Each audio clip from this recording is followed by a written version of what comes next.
and we are being recorded. Apologies, we tried to find a way to get closed captioning in. Unfortunately, it doesn't seem like we were able to have that work out. That's why the meeting was updated and changed. So I guess it was all for naught, but we will try next time to make sure that we have closed captioning in there. We'll practice this a little bit more and hopefully it will be perfected by the next meeting.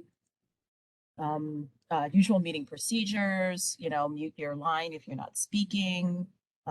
If you could say your names before you start speaking for the transcript, that would be helpful. And before we start the roll call, I wanted to introduce Jill Hank. She will be taking over as the rural representative on the Climate Justice Working Group, a role that was previously filled by Jared Bly of ANCA. So Jill recently transitioned into her role as the Clean Energy Program Director at ANCA just recently. She has a bachelor's in environmental policy from Union College and a master's in urban and regional planning with a focus in environmental planning from the University of Colorado.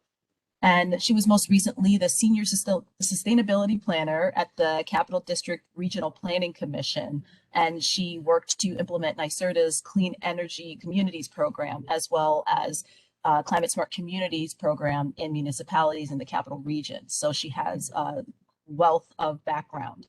She also worked as a land use planner in Park County, Colorado, and Rural County, which is located in the high country of Colorado, and it's near the Continental Divide. So she does have a background in climate change planning, New York State energy and policy, as well as working and living in rural locales. So I'd like everybody to welcome Jill. Look forward to having her work with us to continue the great work that Jared did, and look forward to all the great input that she can bring to this working group. Oops, let me get started and do a bit of a roll call. So I will start with who I see first, which is Donathan. Hi, Donathan. Hello and good afternoon, everyone, and welcome back to winter. And I see Eddie.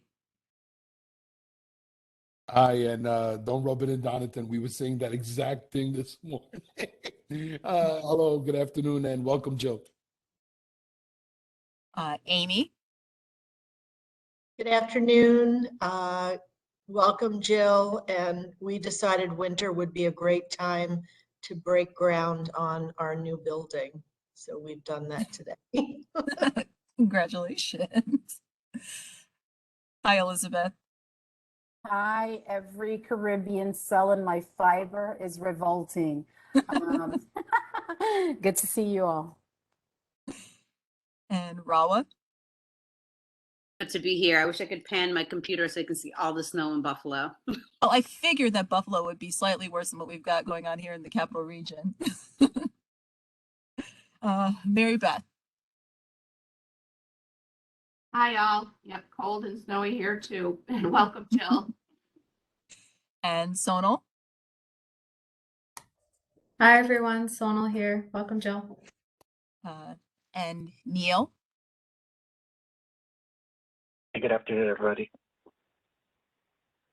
Chris. Hey, everyone. Good afternoon. And is Joe on? I didn't see Joe, but I'm sure he'll jump on. With us, as always, we have Samir Ranade from NYSERDA, who is our liaison between the Climate Action Council and the Climate Justice Working Group. Good afternoon, everyone. I'm really excited to be here, and welcome, Jill. Jared Snyder, one of our deputy commissioners at DEC. Right. Good afternoon, everyone. We have Sarin Bernard, who you spoke to a little bit earlier, Jill, who will be handling all of our tech issues. Hello, everybody. And I you have can a hear her microphone today? Yes. Excited I get to say hi. As always, I'll be here in the background providing tech support for any connectivity issues anyone experiences. That's about it. Everybody just have a great meeting and welcome, Jill. And last but certainly absolutely not least, our illustrious consultants at Illume, Alex Dunn. Hello, everyone. And Amanda Dwelly. Did I forget anyone? Did I leave anyone out? I'm sharing my screen, so it's hard for me to scroll through and make sure that I've gotten everyone. There's Joe. Hi, Joe. Oh. So if I left anybody out, it was not on purpose. Do not take that as a slight. So welcome everybody. Welcome Jill. So excited to get started with this today. We're going to be reviewing the disadvantaged community scenarios decisions that we had from our last meeting, which was just last week. Look at low income household definitions, do some map reviews, and prepare for the criteria vote. Looking at the breakdown, the scenarios, and how we would like to review and what we need to see before we get to the vote. So with that said, who am I turning it over to? Am I turning it over to you, Alex? Yep, I'll take it. Okay, next slide. Thank you. I want to spend quite a bit of time on this slide because we really did talk through quite a lot last week. And I want to make sure that we're kind of all go through all of this stuff and talk through what we are going to be ready to vote on come next Monday, which is not too far from now. So, as always, please interrupt, ask questions, all the things. For this, in this slide, there's quite a lot that we had discussed and kind of tacitly agreed on. And I know that there's still some kind of tentativeness. So we just need to go there today. We need to go through all of that today and really talk through things. So one set of things is the geographic DAC definition, which we spent most of the past year really discussing and honing in on. So we've got 44 indicators that cover the 3 pillars of that legislation.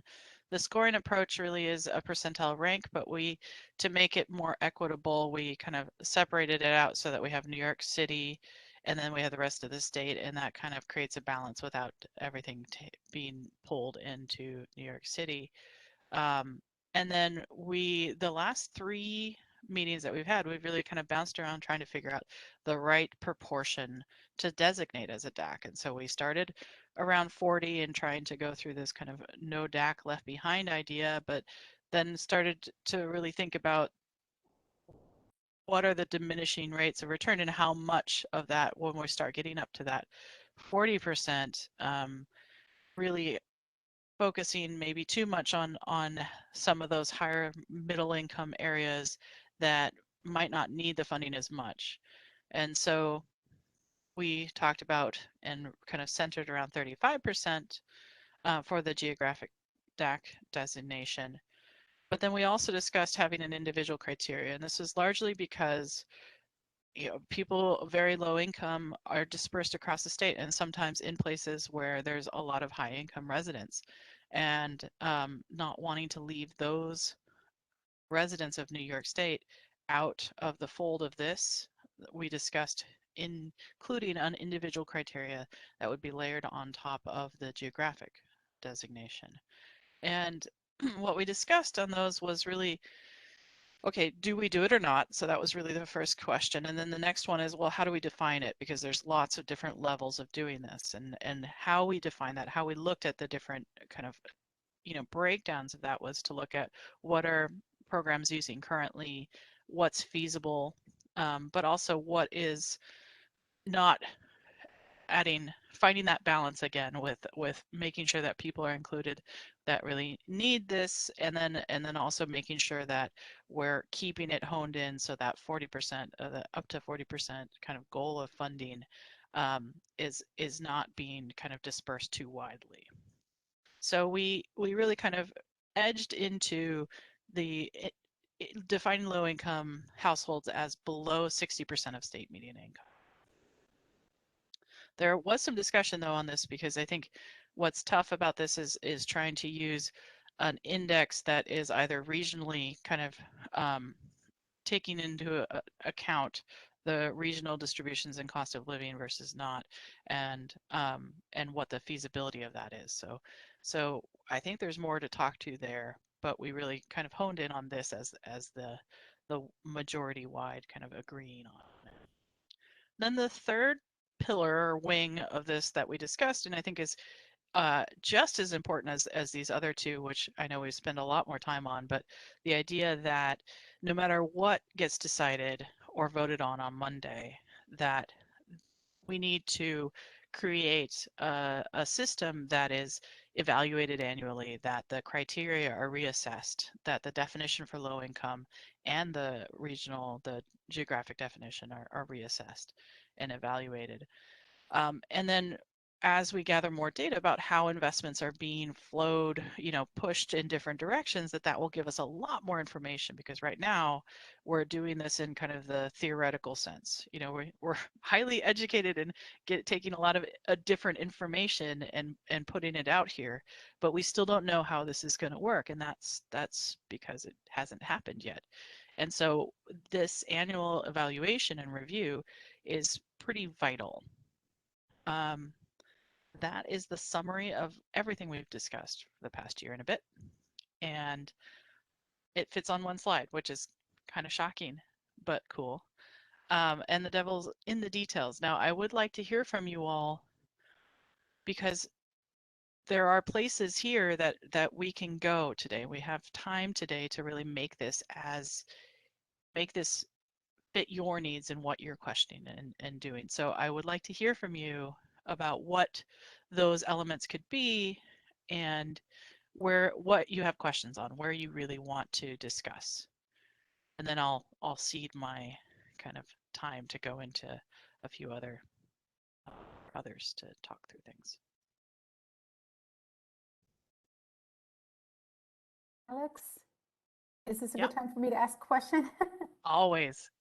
So I'm sorry that I missed the last meeting. I'm pretty certain that you probably went through these concerns and you just opened up addressing some of those. But obviously, I think my concern would be how New York City low-income residents wouldn't be disparately impacted by any formula that would benefit the whole state at the expense of people in New York City.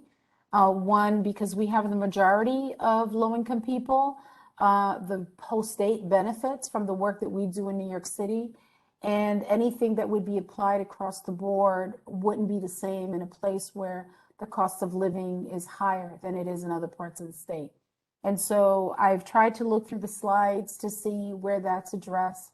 Maybe it's not clear to me, and I'm sorry if this has been addressed in the past, but I think that would be my primary concern. Yeah, well, let's talk through that, because I think that we should go through the individual criteria slide work.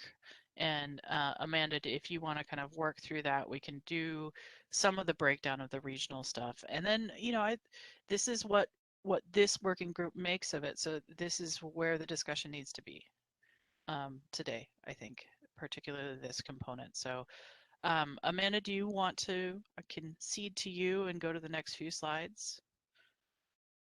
Alex, just a quick question. Unless you already showed it, is there an agenda for the call today? I just want to pace myself. Yeah. Alana went through it, but it's basically kind of going through what we talked about, then going into that low income household definition. Much to Elizabeth's point, you're like, that is what we need to talk through. And then I did want us to go through, and I think it's a really good thing to just be like, I know we've talked about it for a year, but we should really look at the maps again and make sure that we're all good with a 35%. So let's do that, and then get to the next part of it. Thank you. Cool. Amanda, you good to go?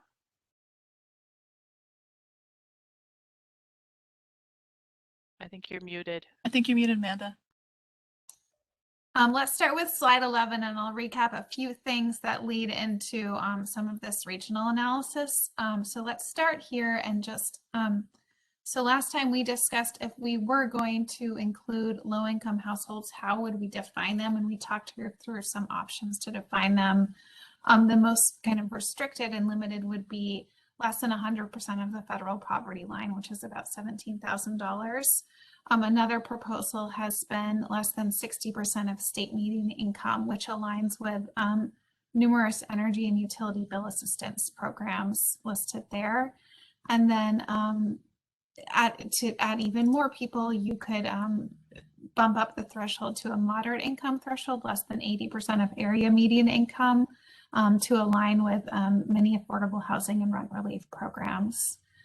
And, you know, we're kind of balancing, you know, including everyone and expanding the slice of pie to be very large.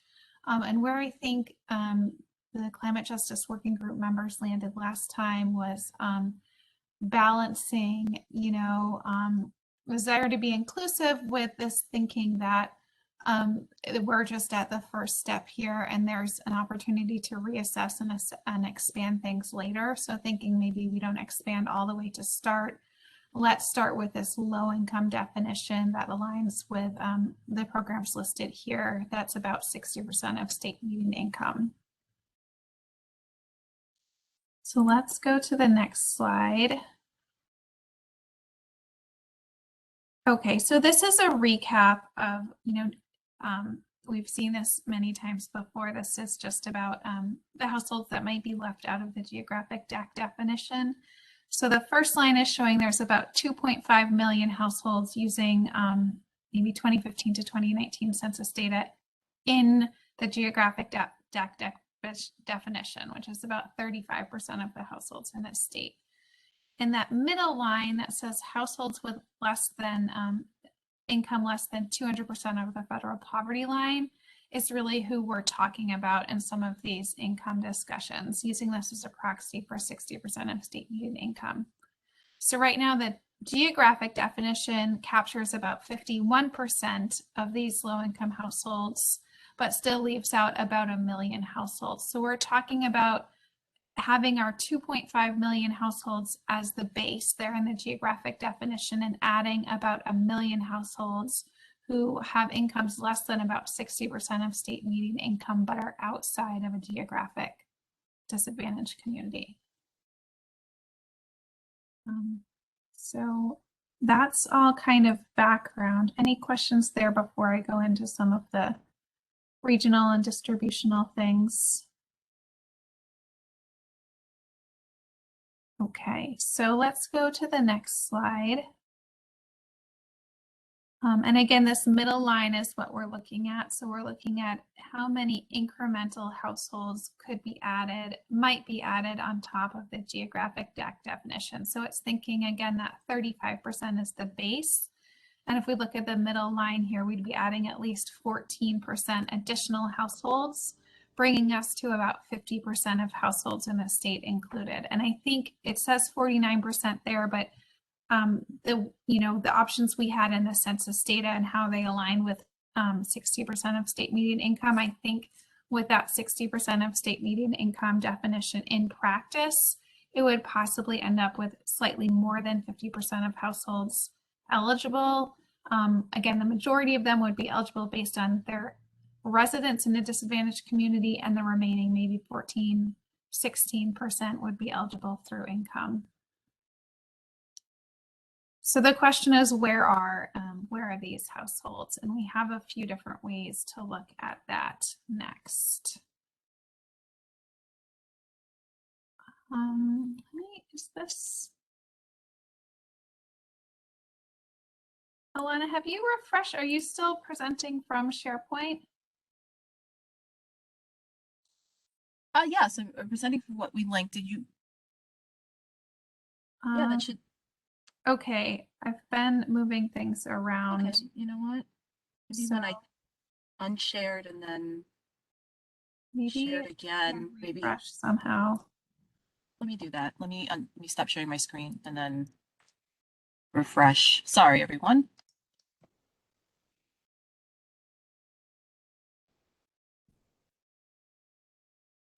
These are the technical difficulties one has when you create a slide deck that has hundreds and we move things to fit what we want, what you guys want, which I think is good. Yep, I've got that lovely notice that said Amanda made changes. So okay, let great. me try to get that back.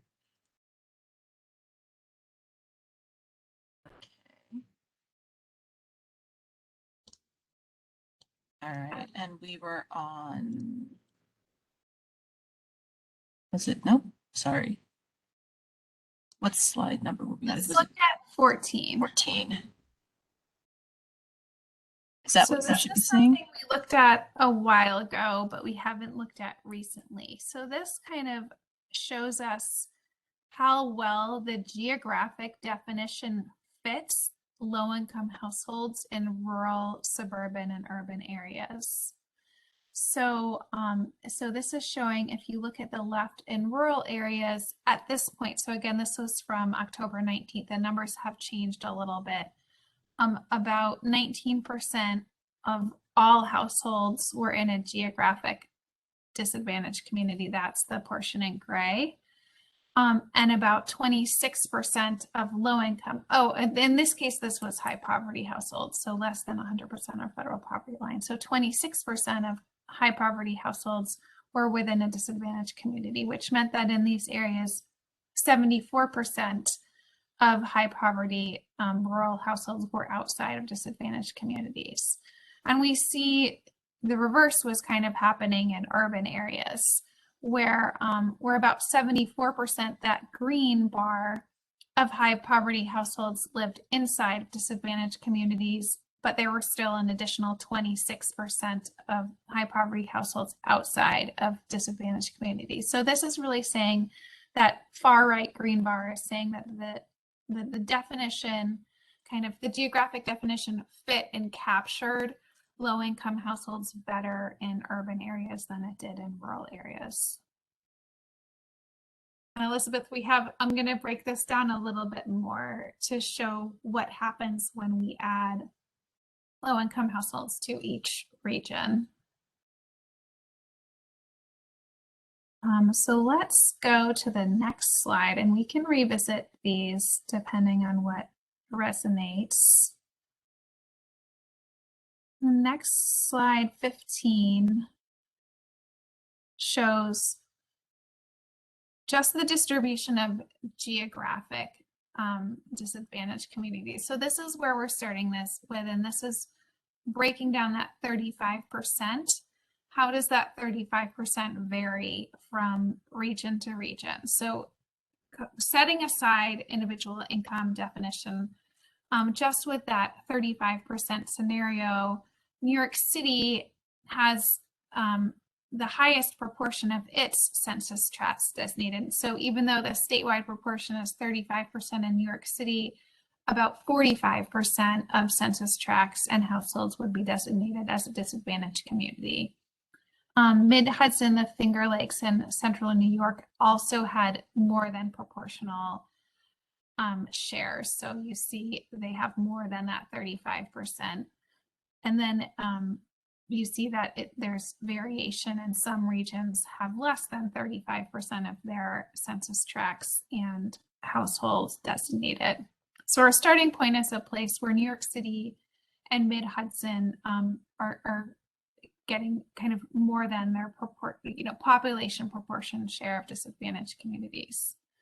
So we're kind of setting this up to what adds on to those proportions, and how does the overall share change when we add to these numbers. So any questions so far on the income side of this or this regional distribution?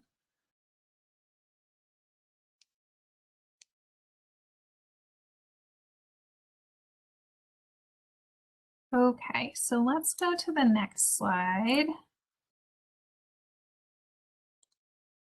Okay, so again, these numbers are within, we've been making small tweaks in the, in the approach from week to week. So some of the slides are from some times and some are from others, but generally things are within a few percentage points. So the blue bars in this chart are the geographic disadvantaged communities definition. So the blue portion is basically what you already saw.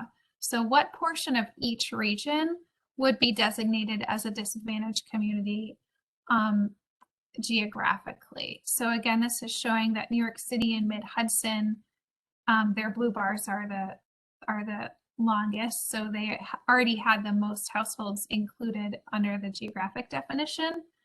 And the green is what would be the incremental households added because they have incomes less than 200% of the federal poverty line or 60% of state AMI. So the total length of the bar shows the total percentage of each region who would be eligible. So we still see that New York City and Mid-Hudson, have the largest share of their households who would be included. And I think New York City, you get to up about 60% of households would potentially be included. The majority of them would be included on the basis of being in a geographic DAC, and then that additional 13% because of individual incomes.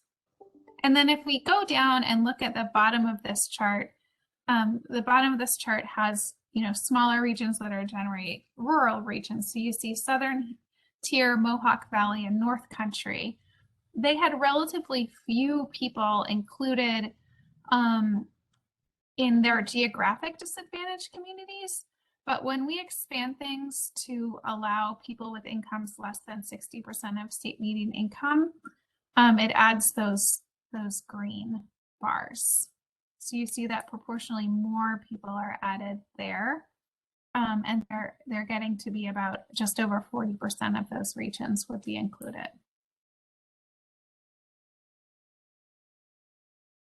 So that just kind of shows, the overall length of these bars just shows proportionally what regions have a higher or lower share of their households included.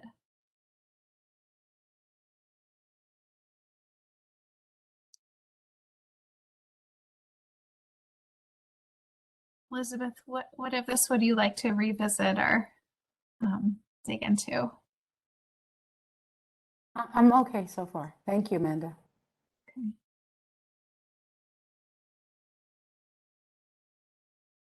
I mean, that was just a lot of data. I can show more data, but that's the big story here. So Elizabeth, I think to your point, by using the state median income, there are cost of living things. New York City is ridiculously expensive to live in. And at the same time, because the geographic definition does such a good job in New York City, not perfect because none of this is perfect, but it's such a good job that we covered about 60% of households, which I think is up to you guys to think through kind of, are these proportions good? Are we covering too much within that larger percentage, right? So, man, if you can go back to, or Alana, can you go back to the slide that has if we include the 60% AMI, that total coverage then that would be under the designation here would be 49% of the state. Or just, households. I think it would end up being just over 50%. Just over 50. Yeah. Más o menos. So that gives you a sense then, because we've been talking about this on a larger perspective of kind of the piece of the pie.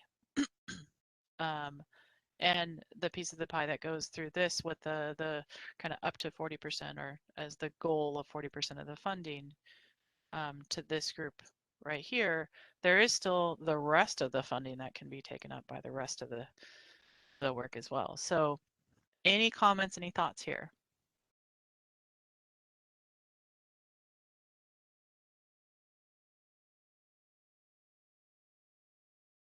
I don't know. This is Sonal. My main thought is that's a lot to cover in 35 to 40% of the funding. That's my overarching worry. What did you say, Sonal? You got cut off. I'm sorry, I only heard half of what you said. Can you repeat it? problem. I just said I'm worried that's a lot of area to cover for only 35 to 40% of the funding. Yeah.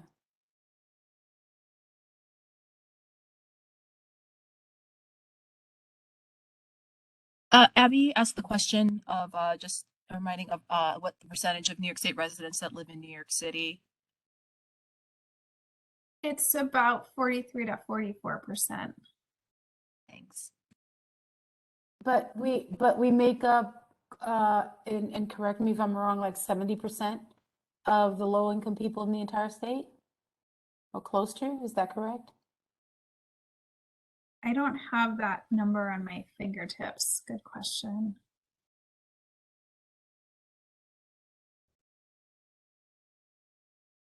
So I want us to sit with this one for a while because it's a big, decision. And last week we had these numbers and we kind of talked through it, and people were leaning toward including an individual definition on top of this to get it to around 49% of the coverage.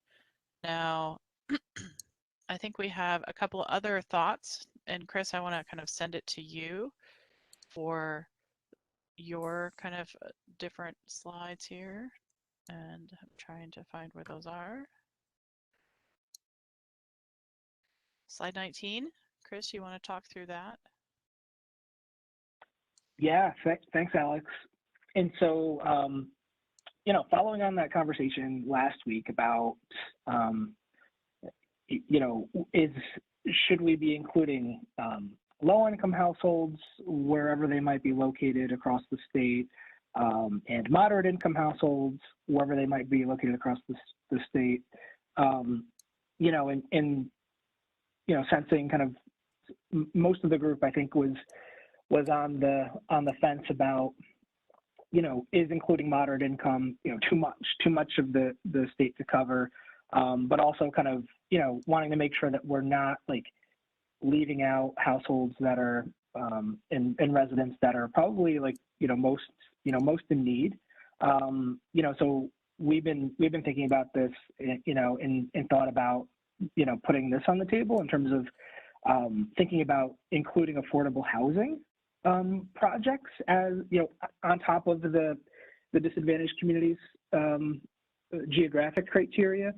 So, kind of given the fact that, affordable housing is, going to be kind of a primary, target in a much needed, kind of focus as we're thinking about kind of the transition in the clean energy economy, and making sure that, we're putting those, affordable housing, affordable multifamily buildings in a position to kind of not only increase like, just energy performance, but, health, safety, comfort, for tenants.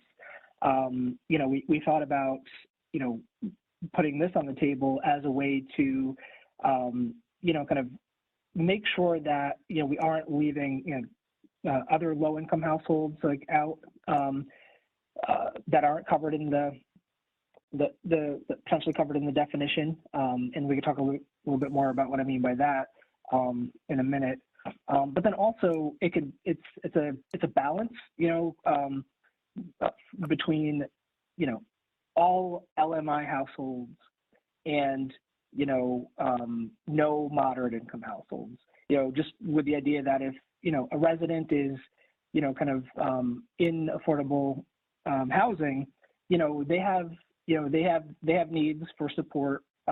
They've been determined to be eligible for that support, and it's a good kind of it's a good way to kind of think about making sure that as we're trying to prioritize what portions of the population we need to make sure we don't leave behind, kind of the affordable housing category kind of is one that if we were to kind of take the approach that we left last meeting with, there's definitely the potential that there are affordable housing projects and buildings outside of the geographic disadvantaged communities criteria, and there will be low-income households that live in affordable housing that may not be able to fully participate in the clean energy programs that are available.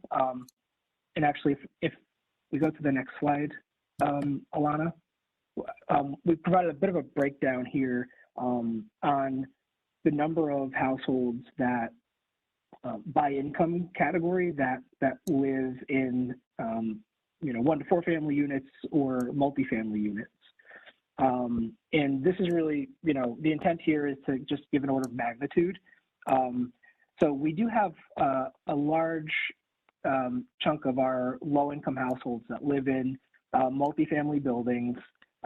Many of these units will be, will be affordable, and those households would not be able to, necessarily receive the full kind of benefits from programs like HEAP, because HEAP, is primarily targeted at households who pay for their own heating, and in many affordable housing,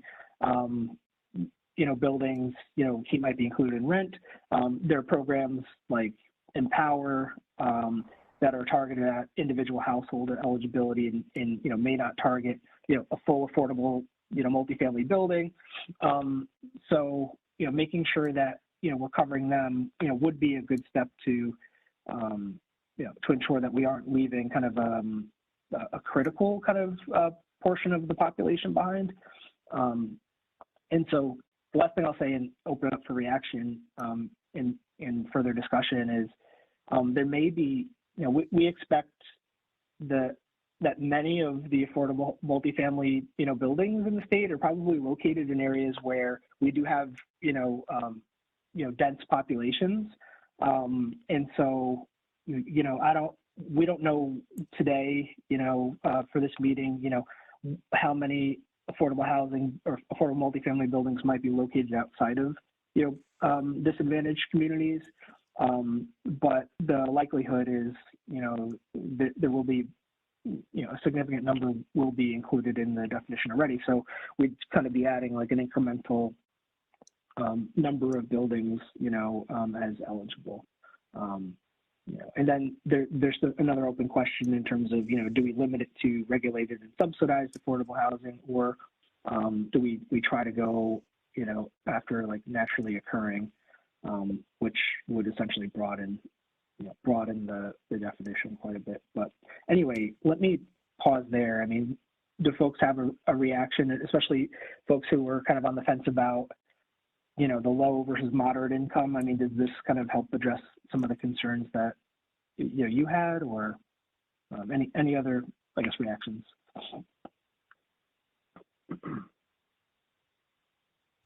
Abby had a good question here, and I think it's, Chris, are you proposing this kind of in addition to or instead of the individual criteria? Yeah, so I was putting this on the table as an addition. So kind of like if you look at this chart here, the bulk of those low-income households that would be kind of distributed, kind of widely across the state, are likely in the small homes bucket, and those households would be able to be, accessing, the benefits of those programs that I mentioned, HEAP, Empower, other programs that are targeted at individuals that, pay for the heating or the energy bills in the home. So, I thought it was important to kind of keep that focus.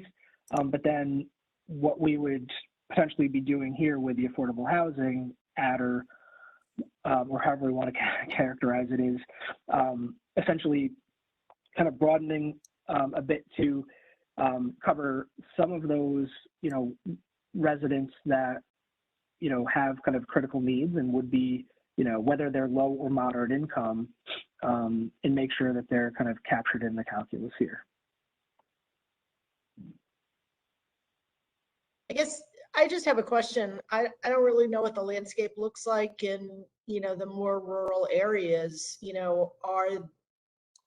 Are there, is there as much, of the affordable housing units, more multi-units that are created like they are in the urban spaces or the semi-urban spaces, or are people not afforded those opportunities as much? And that's my ignorance that I'm asking this question. Yeah, Amy, we're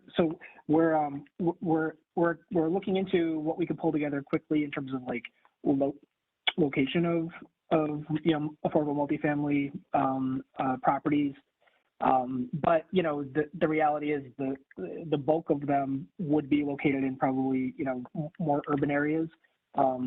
Affordable housing in the rural parts of the state, and you know, and I think we have some colleagues on the working group who could kind of speak to this as well, are probably, you know, smaller units, or if they are kind of, you know, multifamily, they might be more like, you know, campus style. Like the larger multifamily affordable housing buildings would likely be in the more densely populated areas. So that would be a concern, I think, because I think it would leave out, you know, a whole section of the state of, you know, the rural communities. That's just something that comes to my mind. And to be Yeah, clear, thanks, Chris, Amy. And I guess the one thing yep, sorry, Alex, go ahead. Oh, I was just thinking to clarify, this is kind of, I think, in addition to the individual criteria, right? So this is trying to capture some of the cost of living issues with using the state median income in more urban places where that dollar doesn't stretch as far. And so, I mean, it would be the geographic definition, the individual criteria, which is the 60% AMI, plus the affordable housing. It would almost be like the affordable housing kind of addition would be part of the individual criteria, except we're kind of looking at the building itself and making sure that we're addressing that. I mean, I guess that, you know, the reality is, if a building is located within one of the communities that are identified as, you know, a DAC here, it would count no matter what.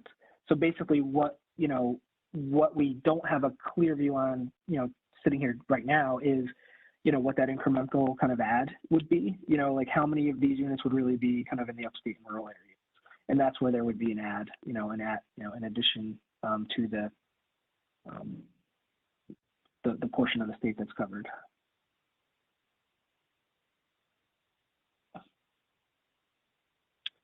Could you elaborate? So, you know, this is an idea to, yep, I'm sorry, go ahead, Jill. Could you elaborate more on the naturally occurring affordable housing option?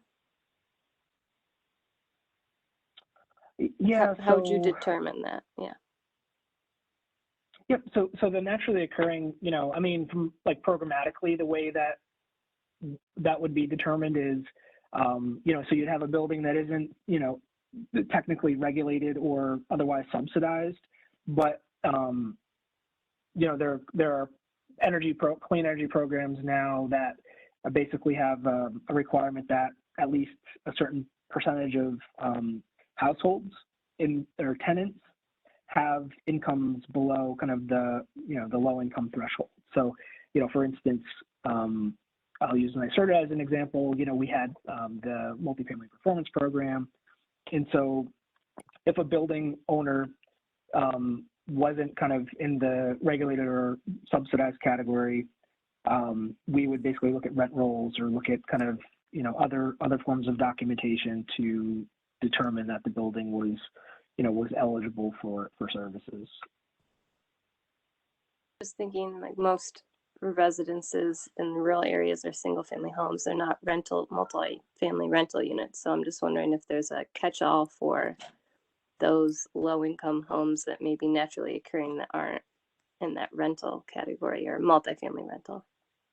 I think that would be the Yeah, and I think criteria.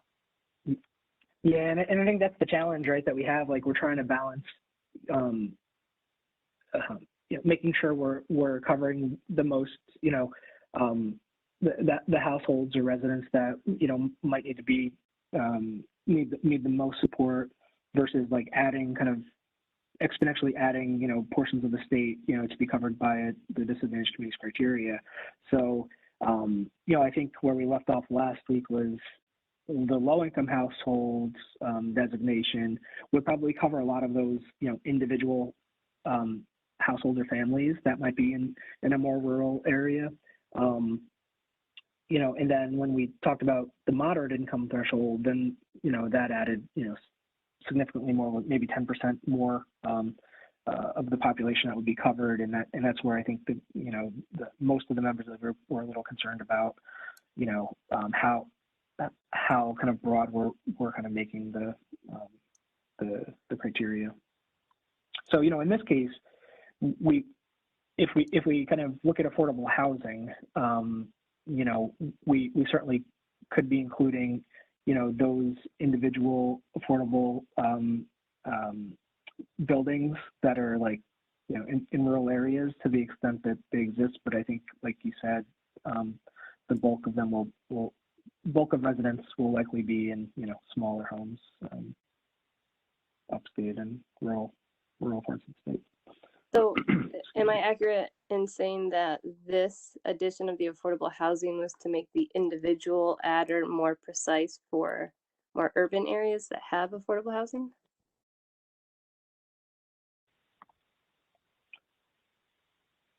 This concept would be to kind of ensure that,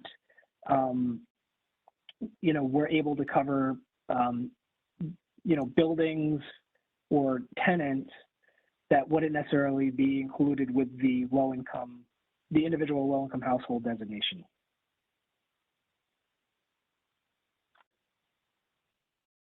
I think Rawa had a question. I did. Will there be some modeling to show us what this would do to sort of like in the same way that we got to see the formulation and how it's gonna impact actual residents across the state? And then my other question is, I'm actually appreciating a conversation where renters could potentially, you know, more renters could be protected just because the cost of housing is, you know, is getting out of hand. And oftentimes they don't have those protections. And then in certain communities across the state, you know, we deal with a bigger energy burden during the cold months than we do sometimes our rent and our mortgage. So this would be a way to really help support those families.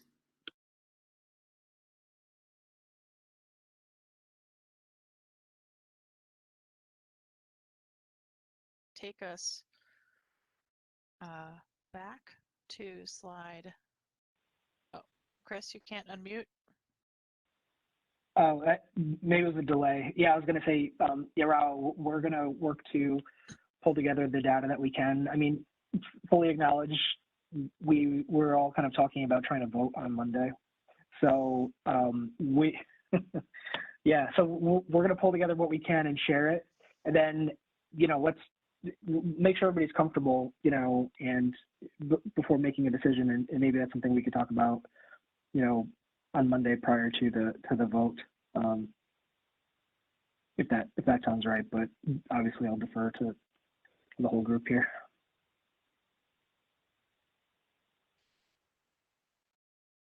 Lana, can you go back to slide 5?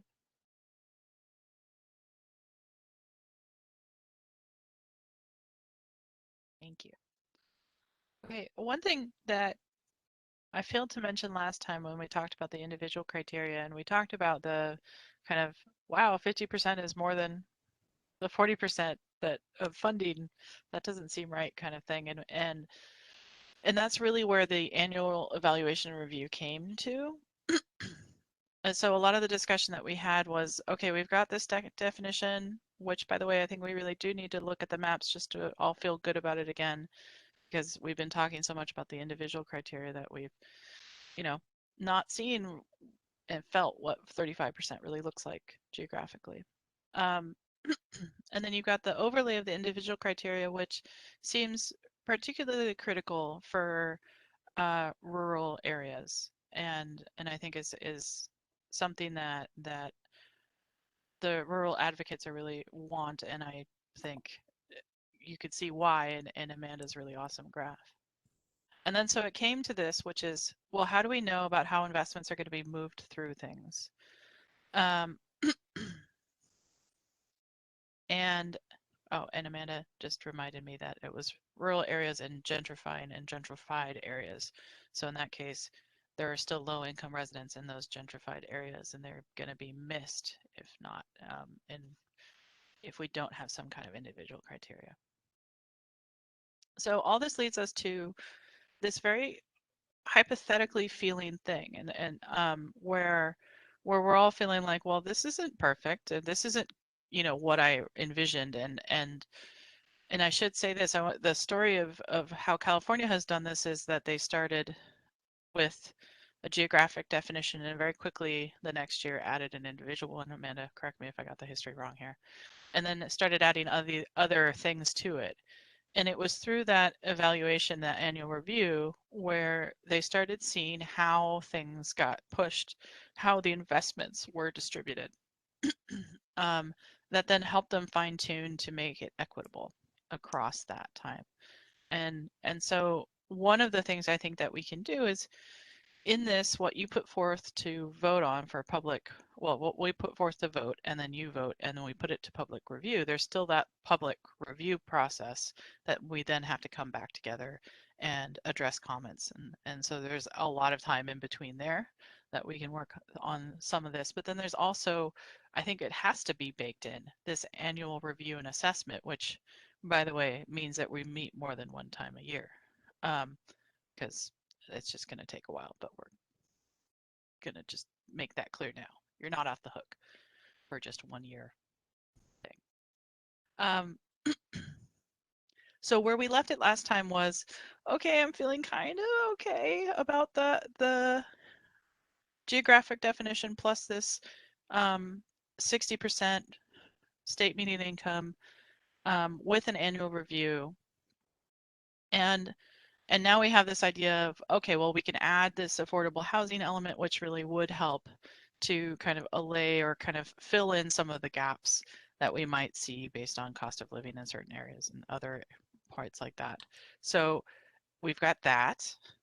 But I want to get a sense for you guys of how you're feeling today about this 50% of the state households, 40% of the funding component. So I'm going to be quiet and make you guys talk. I think I was on Stack. Just a couple of quick items. One is I appreciate the this added element of affordable housing to the mix. To be candid, I feel a little I feel uncomfortable because I'm still trying to wrap my head around it, and I feel it feels a little 11th hour-y to kind of add that element in. I'm maybe if we sit with it over the weekend, our comfort zone will expand a little bit. But I feel just weird adding this additional element at the 11th hour. Which, by the way, that goes right back to what Alex has been saying. I thank God for the annual reviews and tweaking, because maybe this is something that we can be more thoughtful of and seek to add at the end of the year. But let me put that aside, because that really wasn't what I wanted to mention. Actually, I had two. One was a question. Actually, two questions. One was before we got to the affordable housing adder. We had I wanted to ask. And maybe I'm mistaken. I thought that we didn't have the racial breakdown last time, because I thought that maybe there was some. I don't know if there was missing data or if that numbers crunching still had to happen. I just wonder if we have access to a demographic breakdown of what this 60% would look like. Let me put aside that question and talk for a second about. A question we had early on that the affordable housing adder is just teasing out for me now. Chris, you remember we were talking at the beginning about what is the sum total of funds that we're talking 35, 40%? Is it just clean energy funding? Is it clean energy plus portions of housing? And I'm trying to remember where we landed, because that was a conversation we had in May, I think. Are you able to break down, like, what this affordable housing adder, how does that relate to the overall affordable housing budgets that the state plays with, and how much of that budget is contemplated to fall under the 35 or 40% that we're trying to capture with this section of the law? Yeah, Eddie. So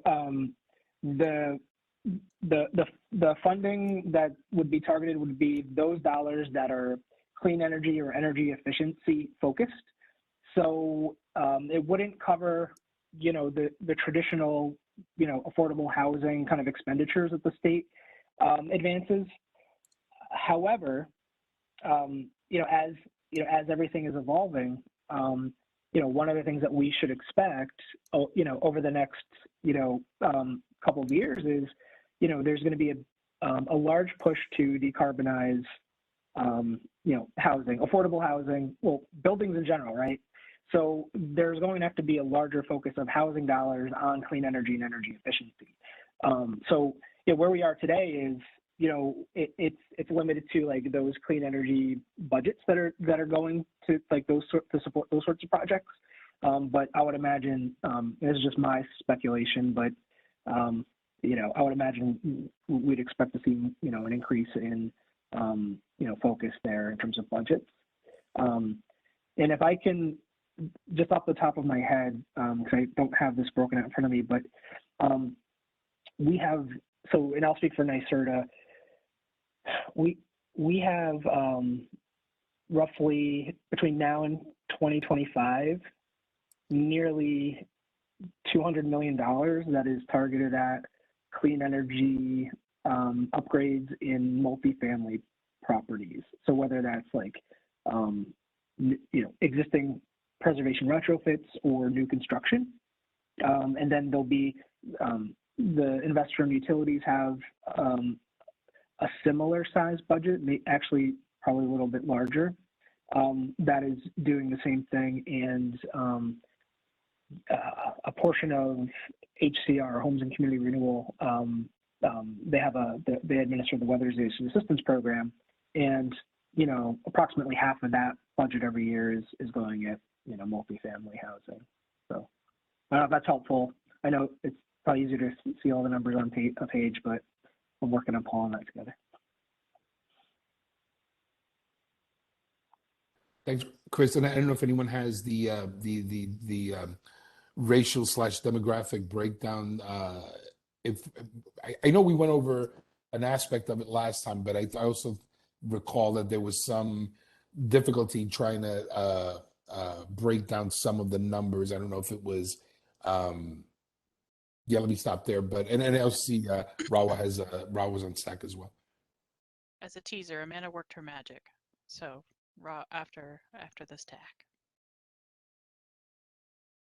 Yeah, so I guess my sort of part of the solution to the problem that we're currently having, or the question that Alex just asked, is, we are designating 35% of the census tract as a DAC, right?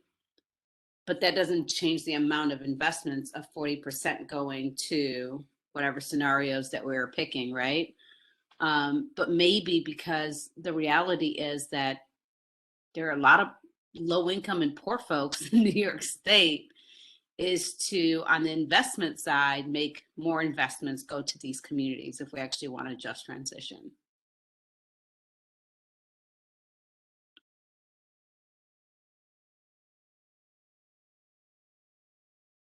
No, I broke Chris.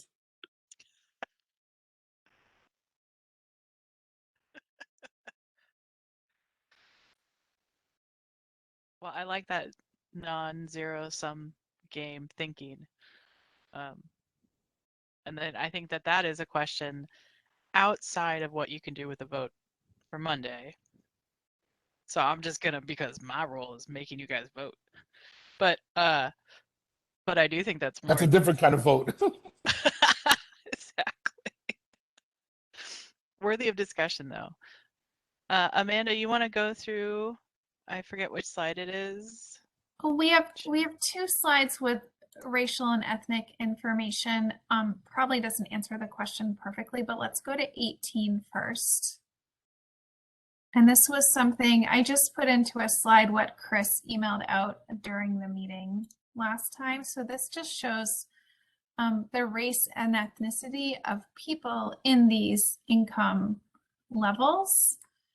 So the left, it's the same on left and right, but the left is statewide and the right is New York City only. So the top is showing of everyone in the moderate income band. So not all the way down, just really looking at people with incomes between 60% of state median and 80% of area median income, you see about 41% are BIPOC. I think must be individuals. And you see that grow a little bit, getting down to very low income. And on the right, you see that share is just so much more. So of people in that moderate income level, about 2/3 are BIPOC in New York City, growing to about 73% at that low income level, and about 77% looking at very low incomes.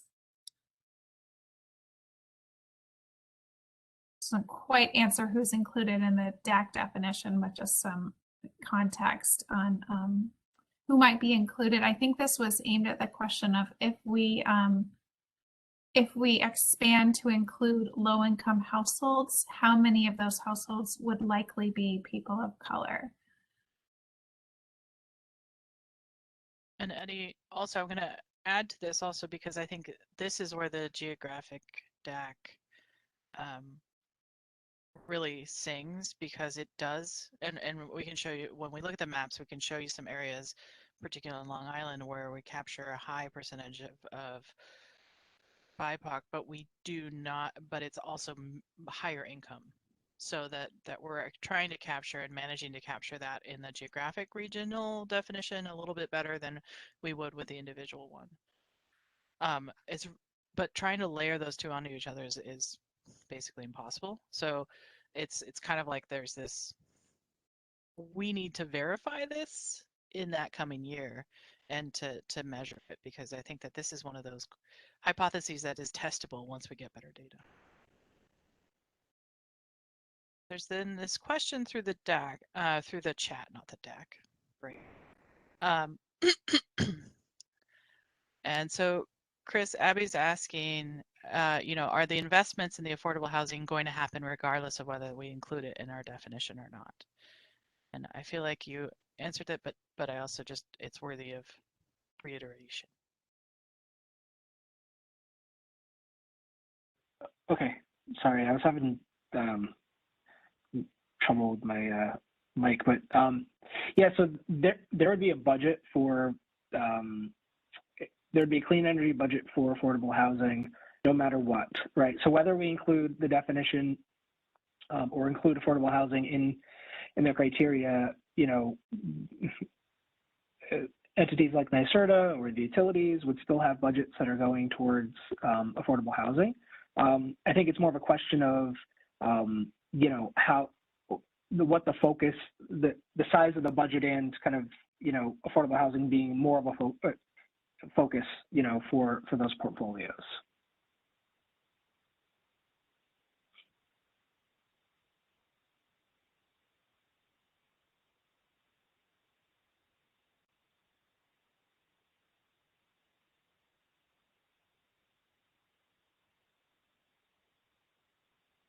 Okay, it's been a little over an hour.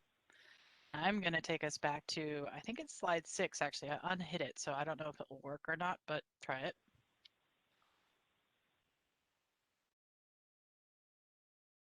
Nope. Pesky thing. It's okay. You can do slide 5.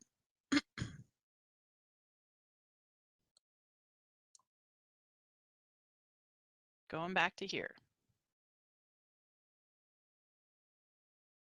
I would like to take the next step is to kind of go back to the geographic definition and look at some maps and talk through things.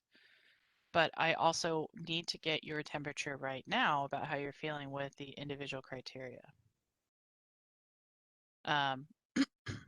And by the individual criteria, I'm just going to talk about the low-income households part, and let's just, until we get more data, anything else like that, sidestep or kind of table the affordable housing component until then, because I think all of you are feeling a little wary of that, or at least wanting more information.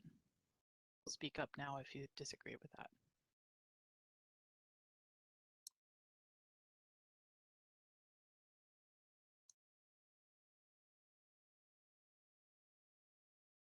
uncomfortable silences are coming up now. I want to hear from people about their current feelings about individual criteria.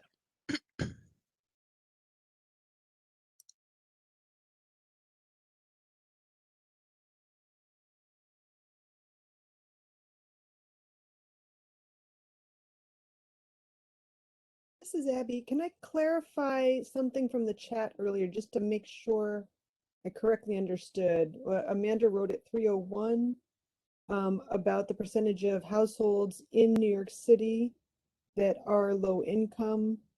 So this 51 to 54%, that is still under the 60% of, I'm just trying to figure out which numbers I should be comparing right now. And I feel like my brain is losing track a little bit with the 40% and the 60% and the 50% and all the different percentages. So maybe Amanda, could you just talk us through what that really means? Sure. So Elizabeth was trying to understand if New York City has a certain percentage of DAC households, how does that compare to the percentage of low-income households who are in New York City? Is New York City getting a fair share if you're thinking about low-income households? And about 51 to 54% of all of the low-income households in New York State are in New York City. So just looking, depending on the income metric, just over half of all low-income households are in New York City. And then once we layer the geographic definition and the individual income definition, it turns out that about 53% of DAC eligible households are in New York City. So it's pretty much equal. So New York City is probably getting the same share of DAC households as they have low income households, if we add the individual definition. Thank you, Amanda. So again, if I could just kind of try to summarize what I think I just heard you say. It sounds like from a low income distribution perspective, the current definition is still like kind of equitable between upstate and downstate.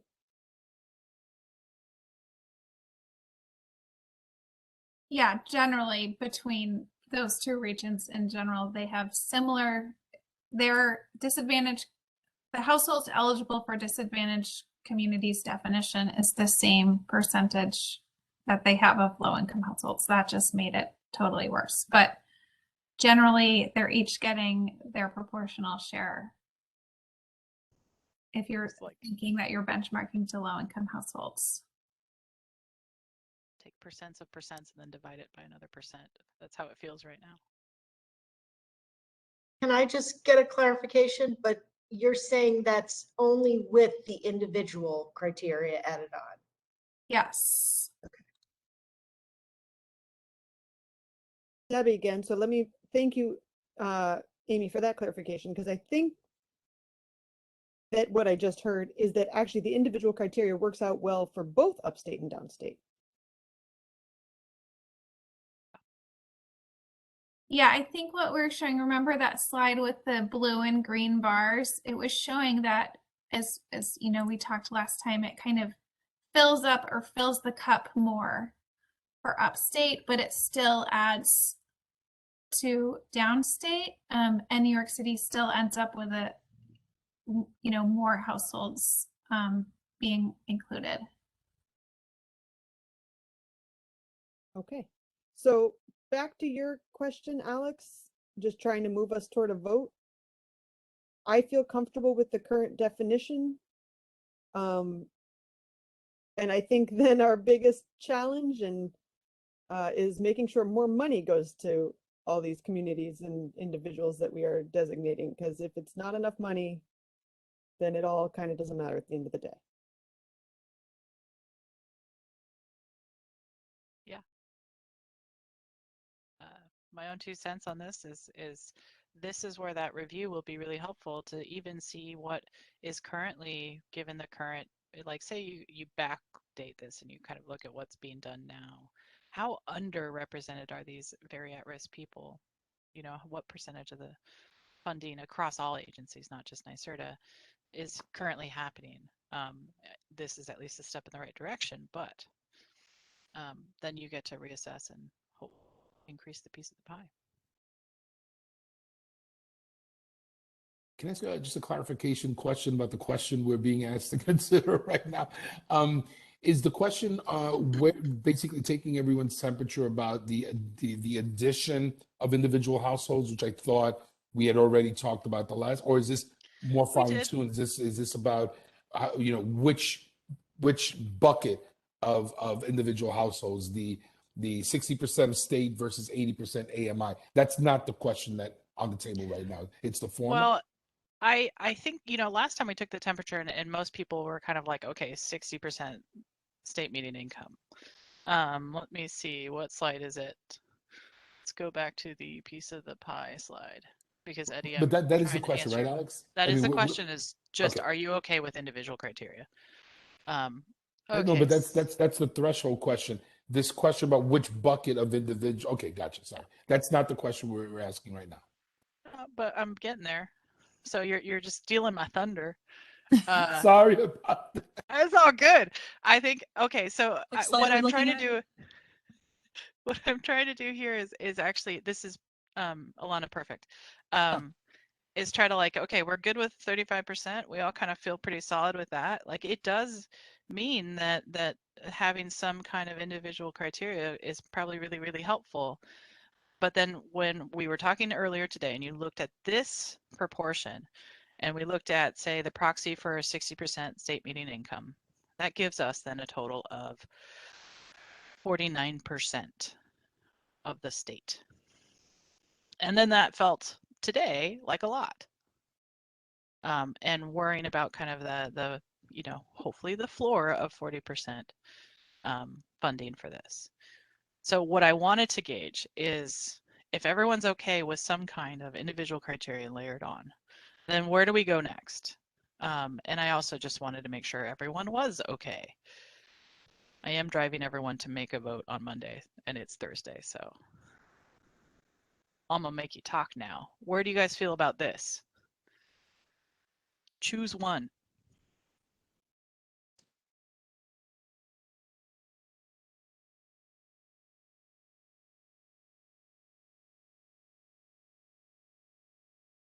Are you gonna do it like a roll call, or? I just want you guys to talk. Yeah, I'm still where I was the last time we had this conversation. Okay, good. I'm sorry, Eddie. Eddie's gonna kill me. So I'm at the 49%. Okay. I mean, I'd be at the 58%, but I'm being reasonable.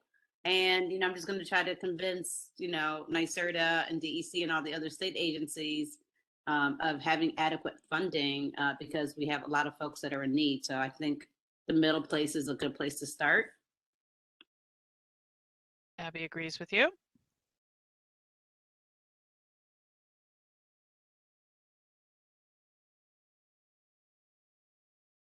I would agree with that as well. I think that it's more important to reach more people and potentially dilute the funding, with the potential that after review, the state will add more funding and all of those people will be covered versus not covering them initially. Amy, Jonathan agree. Cool. This is good, guys. We're getting to the vote.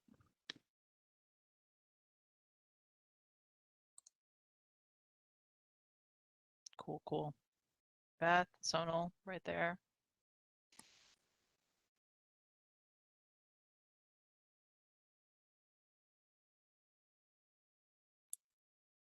Okay. So, as in next steps, it's 12:20. It's 12:20. It's 3:20 for you guys. Portland, rainy over here, not snowy. And I think we should take a 10-minute break. When we come back, I would like us to look at the maps just to get reacquainted with the geographic deck, because we've been talking about the other. And just so you guys see again what it looks like for 35%, because a lot of the map team that we've been doing was pre-individual criteria. We were looking at 40% designation. So there are a few things that then get left off, but then are again captured hopefully by the individual criteria. So 10 minutes from now, 3:30, please come back, 3:31, and we'll talk again soon.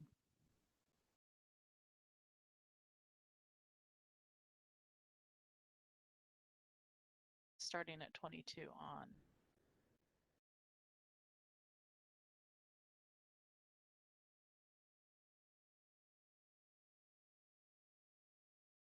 Sorry, I was muted. Alex, I completely missed that when they said this meeting was being recorded, like went right over exactly what you were saying to me. We're going to go through the map portion. So I think Okay. go to slide 21 and we'll go through that kind of. Should I just land here? You know, you could start with Buffalo. Let's go with 23. Kind of already talked through that part. So, yeah. Is everyone back? I see no one. We're back, Rawa. Okay. Yep, Well, Donathan's that, here. I'm glad you're all back. I'm assuming you're all back. Look, Rawa, here's Buffalo. I see. Is there any way to zoom in or no? Is the best you can do? Yeah, a lot of actually I was thinking that I should take the ball or the square now, whatever it is, and just go into Tableau. All right, I'm gonna stop sharing. And I'm going to pass you the ball. Hold on.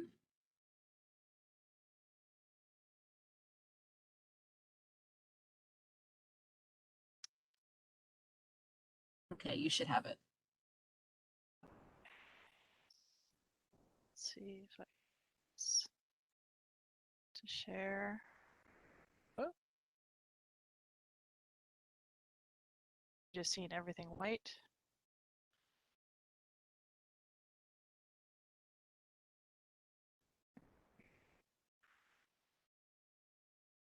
This is the extremely simplified map. We don't have all the fancy things now, though we can. I can put them out so you can see things. But let's go to Tableau and we zoom in.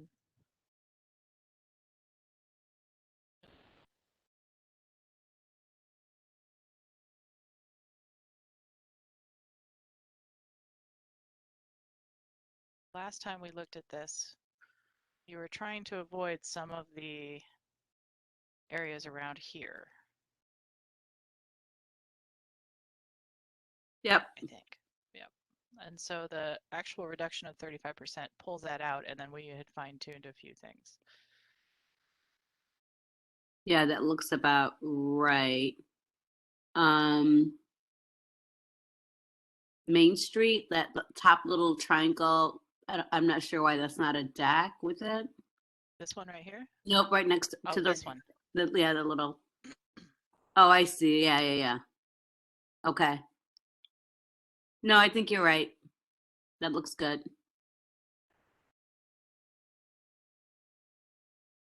Cool. Take us. Actually, I'm sorry. Oh, yeah, Can no we worries. go right back to where you were and just zoom in just in that area just a little bit? And move us up. Yeah. Zoom in a little bit. Yeah. So, yep, that little tiny. So you see where it says Main Street? Right here? Yeah. That little, just this tiny little slice. I know. Now, see, that's the Yeah. thing, because it's like that whole community. Gotcha. Let me. Yeah. Oh. This is where your individual criteria are going to come in handy. Yep, I agree. I think that's right.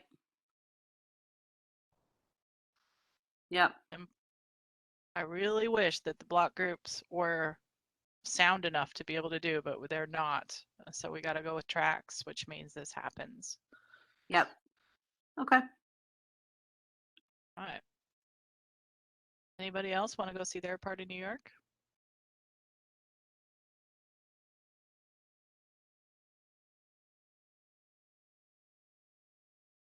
Come on, it's so fancy. I do. Okay. Where do you want me to go? The entirety of the North Country. Okay, let's see here if I can do this.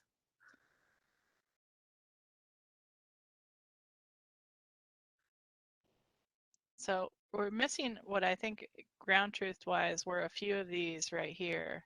Yep. And what you can see is it, at this point, the burden percentile. So Jill, we divided things up into like that. We have these different pillars as far as like the environmental burdens and the vulnerabilities, which are more the socioeconomic indicators. So in the geographic DAC, it takes all of that into account. And what happens, I think, in this case is that you have people in, less than 50% AMI, and you've got 20% less than the federal poverty line, but you have very small environmental burdens in this case.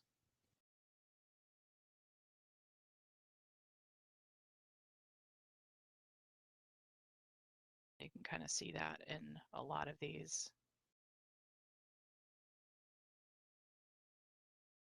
If you pop up here, then the environmental burdens pop up as well.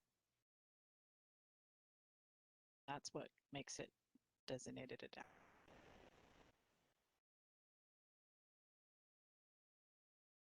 Some over here too that show that change. This is the big environmental burden one.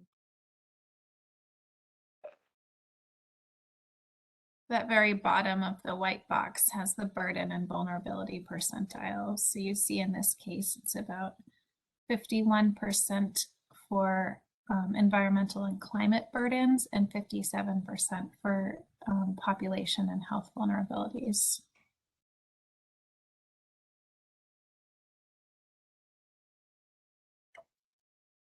And you can ignore the S1 and S2. They're the same in this case. Just an artifact.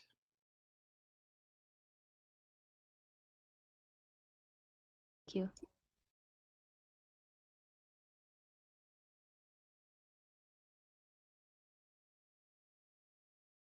Any particular towns you wanted to look at? No. Is this resource available elsewhere? Like, can I go look at it in detail on my own time? We are working on that to make it available, so we will let you know when we. Well, we have the. Oh, that never got sent out. Okay. Yes, we're hoping to send out a link to everyone to be able to play with us before Monday. And Jill, since you're playing rapid catch-up craziness, one of the things like what we had done, ages before, months ago, was kind of if you wanted to meet one-on-one and go through in depth all the things, we're happy to do that with you too. I met with Amanda earlier today, actually, but I appreciate that. I will take advantage if I have more questions. Hey, Alex, this is Chris. I also wonder if, depending on the timing of getting the link out, I wonder if we have the ability to maybe just PDF some of the, the screenshots, and at a minimum that could help. So maybe we can talk offline about how to do that. Yeah, and we have several of the critical ones that we've discussed before in the presentation. I think one of the things that the link does, which is nice, is really provide all the statistics for each tract that is lost in the screenshots, which is unfortunate. Yep. Okay. Alex, since you're in this region, can you go, there was a block, a DAC block that looked like it was just west of Schenectady. I'm curious whether that's Amsterdam or what that is. Keep going down. Oh, right over here? This big block down. No, to the down.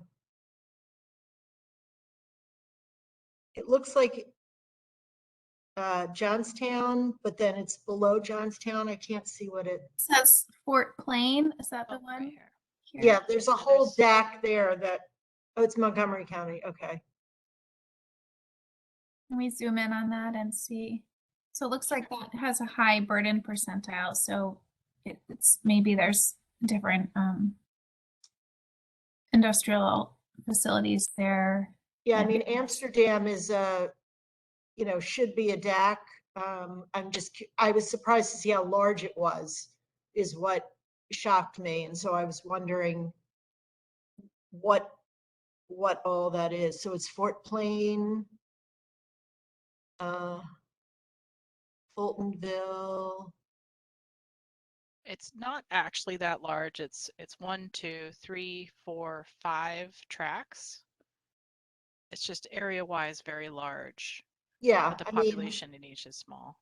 yeah, but Obviously. comparatively, Yeah, why not this one, but this one? Well, I mean, I think these have high environmental burden. Some of these, this one's 84th percentile for environmental and climate risks. Yeah.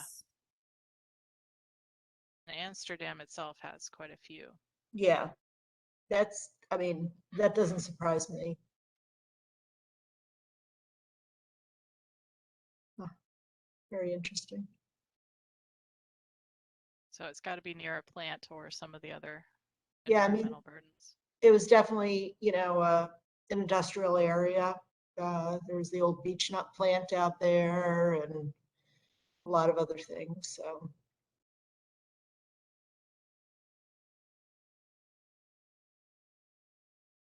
It also has pretty high, very low income, less than 25%. It's rural. Okay. Zoom out a little bit. So anything else catch your eye? I've missed talking with maps with you guys.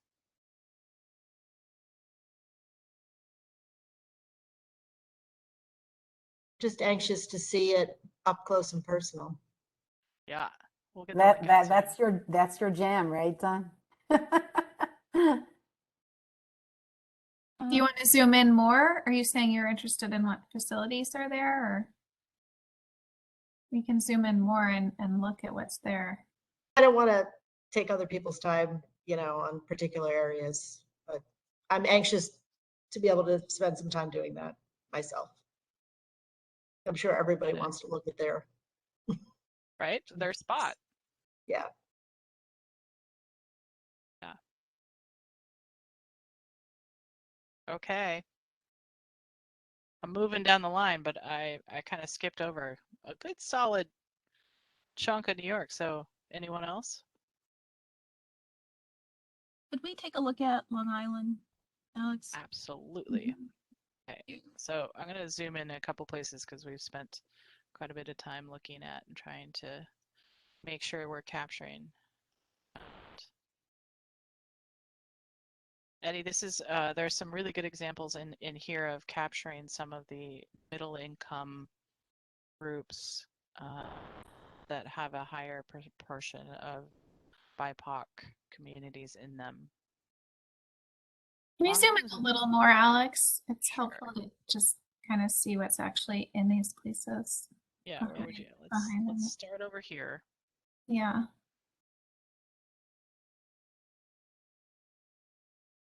Yeah, I think that some of the top right ones had a high income here. This one was interesting. It was $93,000 median income. And 30% Latino, but still has that high burden percentile. So this is showing that, communities, even if they do have, higher cost of living, higher income, the combination of all the indicators and that burden percentile is bringing them into the DAC designation.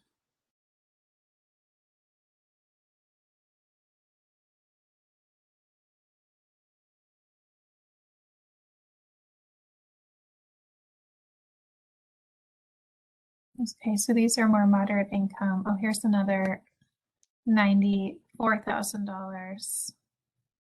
Amanda, do you guys know offhand the names of these towns or sections of Long Island? So this in the white, it's place. If available, the census place name is the best we have. So this is North Bay Shore. It says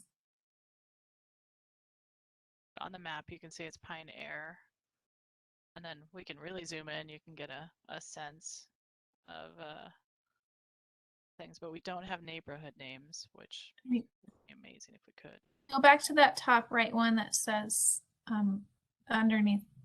So this one says, I don't know how you would pronounce Islandia or Islandia. Okay.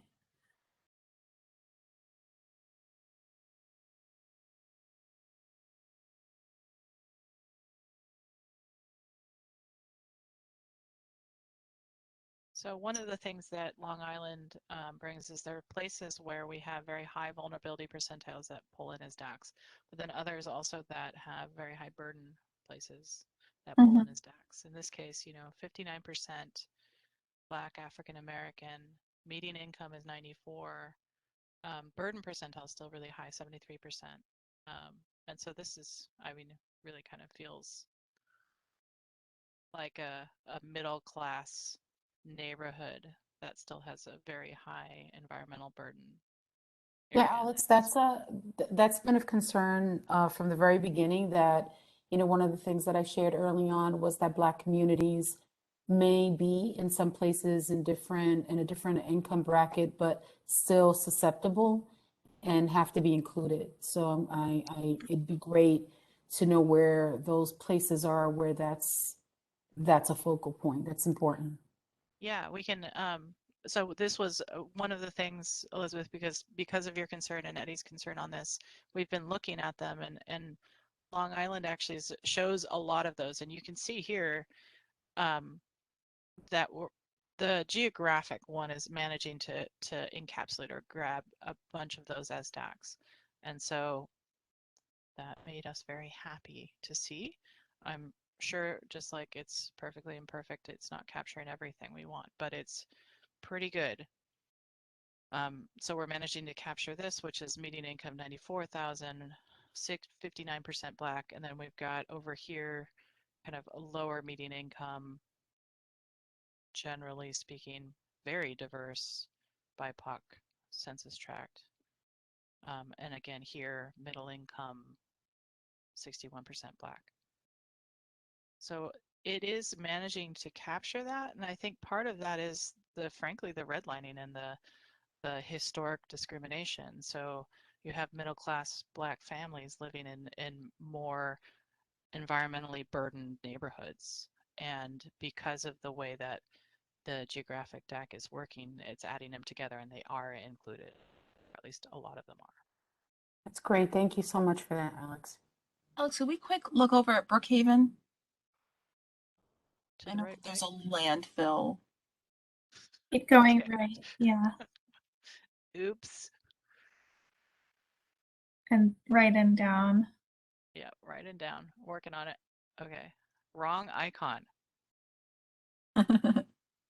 Yeah, and that landfill's in kind of the top middle where it says 99. That one. If you zoom in on that, we can see the landfill better. Well, it's got it, right? So the landfill is in there. Yeah. So just hover over. Can you go back so just we can see the characteristics of the landfill tract? This one? Yeah, let's just stop there. Okay, so we see that median income is $91,000.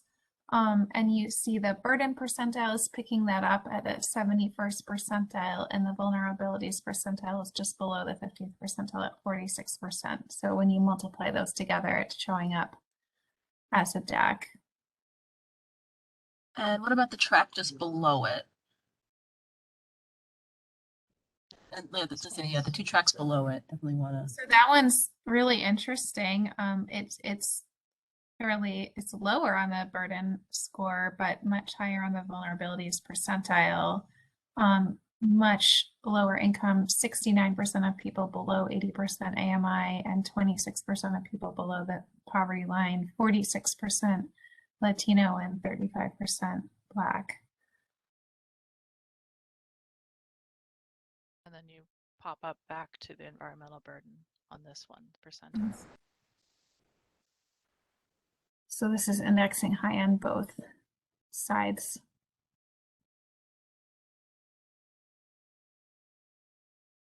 And how about the tract with the airport on the top right? So that's kind of in the middle, but again, when you multiply them, two things in the 50th percentile are still showing up.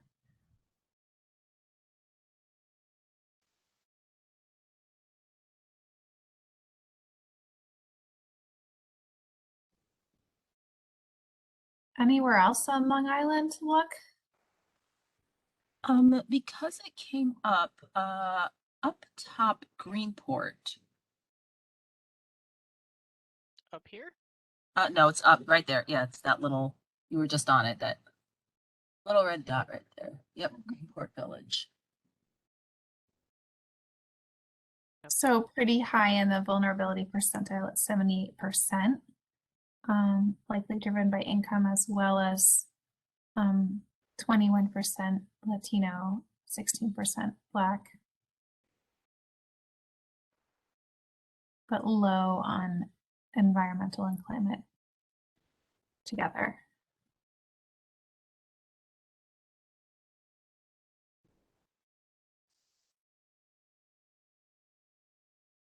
Is that Southampton or right next to Southampton? Yeah, let's look at that. This one right Looks here. like something right there. Tuckahoe. The census tract is belying a lot of water, just so Right. higher vulnerability, pretty high income.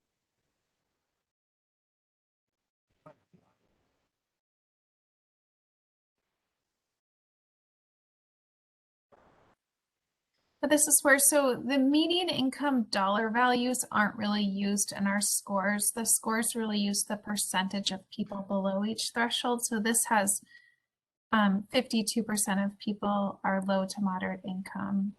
And again, we do that so that we're making sure to capture moderate income groups in addition to BIPOC populations. In addition to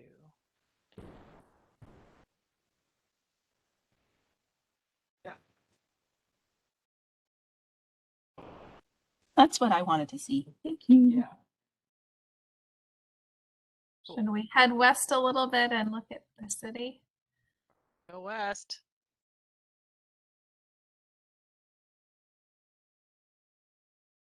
Elizabeth, one thing we tried to do but couldn't actually get all of Sunset Park in, based on what your feedback was. We had managed to include, when it was at the 40%, we managed to include a couple of these census tracts right here, these two outer ones.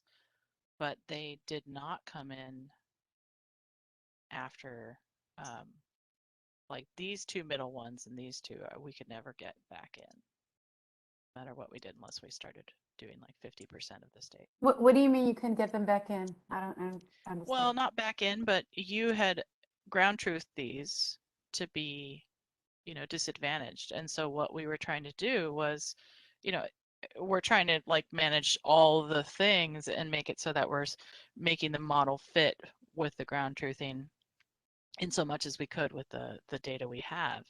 Mm.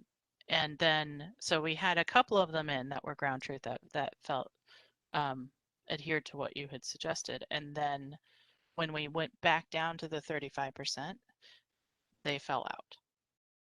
That area is an area with a large, low-income Chinese community, mostly Fujian, with sweatshops and other industrial uses that are sprinkled through there, which is the reason why I included it. And mixed in there, there are also big buildings, you know, in Sunset Park, it's 2 family houses, working class.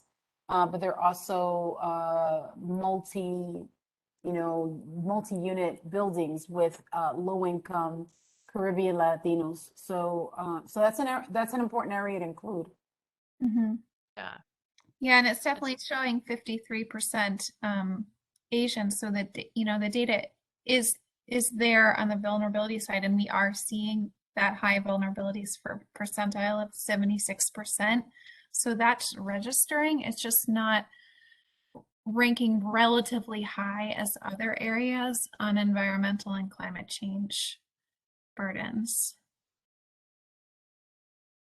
And the other thing is that if you look at the health profile of that particular community, you then see the susceptibility. You know, you're talking high levels of cancer, upper respiratory disease, and also just really important that the Chinese be included. So I think that, you know, that's an EJ community that that is also susceptible. And also the uses, the kind of work that they do, there's a lot of toxic exposure in the work that they're doing. And so, I don't know, I just wanted to share that because it's important. Well, that's why I brought it up, because it is Yeah. important. Yeah. So one of the things that this makes me think of two things, right? Like this definition is only as good as the data that are able to be logged, and we've talked about that. So one thing that we should talk through is also the recommendations of things that we need to put in. So you mentioned sweatshops and other environmental indicators and things like that that we probably don't have windows into. And I don't know how to add that in. Well, we certainly can't do it through this time, but I think what we need to do is start looking at and thinking about what's missing in future iterations. I mean, we do have industrial manufacturing land use in there, you know, air toxics. There are a number of exposures and burdens in there. But yeah, maybe there isn't, you know, such granular data on exactly the type of industry happening in each place. So it's something we need to note, I think, for the future parts. And that's where you see the difference between these. If you go to the census tract that is designated DAC, the burden percentile is much higher, and it's popping there. And so therefore it's really, you know, coming in as DAC. And then, but here you move down one, basically, how many blocks is that? And then it just flips it because of that burden percentile. So Right. Yeah, let's stop on this one for a second. So yeah, I mean, on the health side too, we have, you know, multiple respiratory emergency department visits, cardiovascular hospitalizations, low birth weight, and premature death. So that, you know, the health data is in there too. It's just, you know, when all this environmental exposure, burden, climate data is all given pretty much equal weight as all the sociodemographics at health, you know, you need both of them to be relatively high. And that's what's happening here. And the other thing I remember we did that test where we totally ignored all the environmental burdens and climate change risks. And that scenario, when we totally ignored all of the environmental and climate change risks, actually was a better fit for ground truthing and actually did include the most of these. And that was actually the best scenario that we had. But the legislation does, you know, specify environmental burdens and climate change risks. So we kind of move back, you know, to that fully multiplicative scenario. And it's not as good of a fit for some of the communities that I think people mentioned where, you know, you were really thinking of things in terms of people and health outcomes. How does the number of undocumented families in this area show up in this? I don't think, you know, we don't have granular data on undocumented families or households. Really isn't at this level in the census, so we don't have a way to understand that at the census tract level. It's just really concerning because, you know, among the families that are going to be disparately impacted, you know, we're talking about families that may be living in basements, that are living in conditions where there is toxic exposure. They're the ones that are working in the sweatshops and working in the areas where they're underpaid and the conditions are not healthy conditions. They're also the most they are likely to become climate refugees.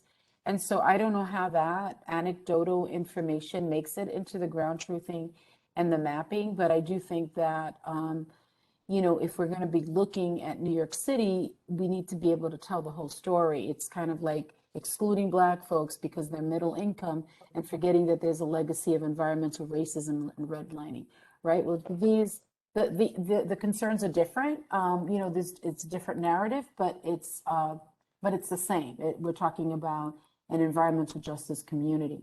And for us, at least from Uprose's perspective, you know, our community is a Latino Asian mix, and it's important for us that the Asian community also be included.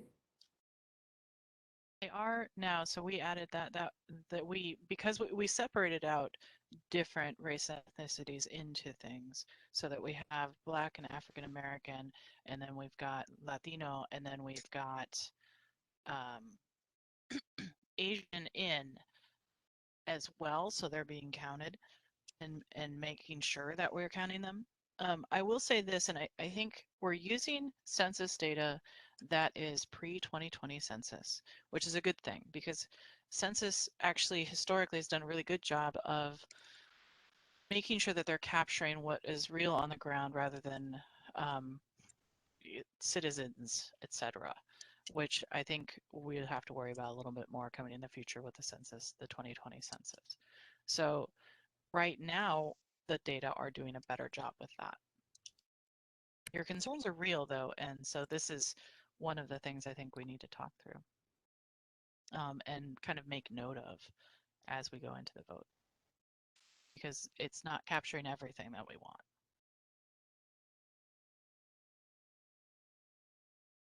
Can I ask a quick related question to build off what Elizabeth was saying? And by the way, I'm glad to see that the industrial waterfront has been added back in, because I know that was something that Uprose was concerned about. Looking at Red Hook, for example, am I seeing this map correctly? So is the entire Red Hook neighborhood considered a DAC? Which there may not be anything to it. There may not be anything to do about it, because that's one of those neighborhoods that has been massively gentrified. But because it's low density, it may very well be that, you know, very high income folks are smack dab in census tracts with folks in public housing. So it's a little odd, but is that the correct way of looking at it? It's a DAC because the census tracts are just not small enough to be able to weed out higher income folks from, say, folks in public housing in Red Hook. That is Alex, can you hover back over that so we can see the statistics? I'm assuming here. Yeah. So the median income is high, but it's still 54% of people are below 80% AMI. Yeah. So it's acknowledging, you know, what you're saying.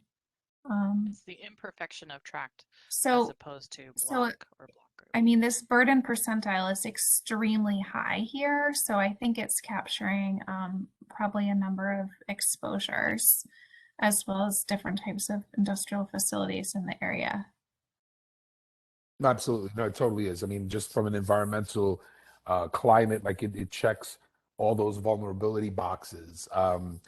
I was just thinking about folks with the multi-million-dollar lofts that were that, you know, yeah, it's imperfectly, yeah, all that it's imperfectly perfect. Right, Yeah. that Alex and Amanda have been saying, right?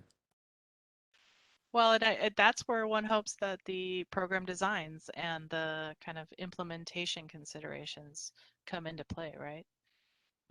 This can only be one part of the puzzle,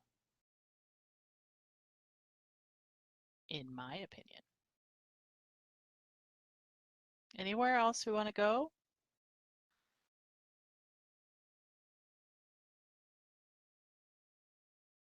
Could you go? I'm glad to see most of it. It seems like it's been covered. Could we go to Central Brooklyn? I just want to. I'm wondering what the environmental burdens, how the environmental burdens look, because I know multiple neighborhoods in Central Brooklyn check all sorts of other boxes, but I was just curious about how the environmental and climate vulnerabilities look like for Central Brooklyn. So it's below that. Go down like 2 inches. Like, keep going. You're almost there. Keep going. Another inch. Yeah, somewhere there. Yeah, there you go. Pick any place in there. That should be fine. Let's Any zoom place in a little bit. Yeah. Okay, now that I know where I'm going, I got too excited trying to show off my rudimentary, horrible map reading skills. Yeah, that's fine. Like, what's that look in terms of their environmental burdens? Yeah, we got 67th percentile here, 90th percentile for the vulnerability. Really? Round, yeah. Median incomes being around, that was 75, then we've got 51. Still high on the environmental burdens though. I mean, you're upper 50%. Is there any way, I mean, just looking at one of the census tracts that you're bouncing around there, and thank you so much for that. Is there a way, there's no way to look at getting a sense of what the actual, like, is there a way to kind of get a flavor of some of the burdens? Or it's not, the system isn't designed to drill down that low or that deep? Yeah, it doesn't, not for this, but I mean, one of the things that we can do is show all the different data. Well, I'm not sure. Can we? It depends. Some of the health data is too sensitive to put in here. There's some discussion on, I mean, we wouldn't be showing the data, we'd be showing the percentile scores. So maybe we can work after this on what we're allowed to, what we can share for percentile scores to allow you to see a full profile of each track's percentile scores. And just for transparency's sake, what some of the health data is, you know, sensitive enough if you can target certain people with it, and that's why we're just want to show the percentiles. This one's got a very high burden percentile and a very high vulnerability percentile.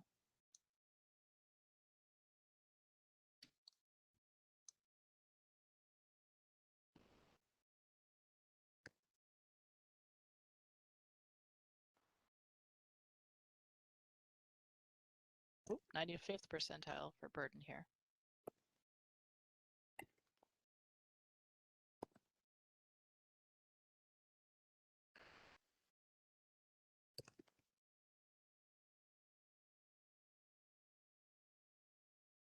Any other thoughts?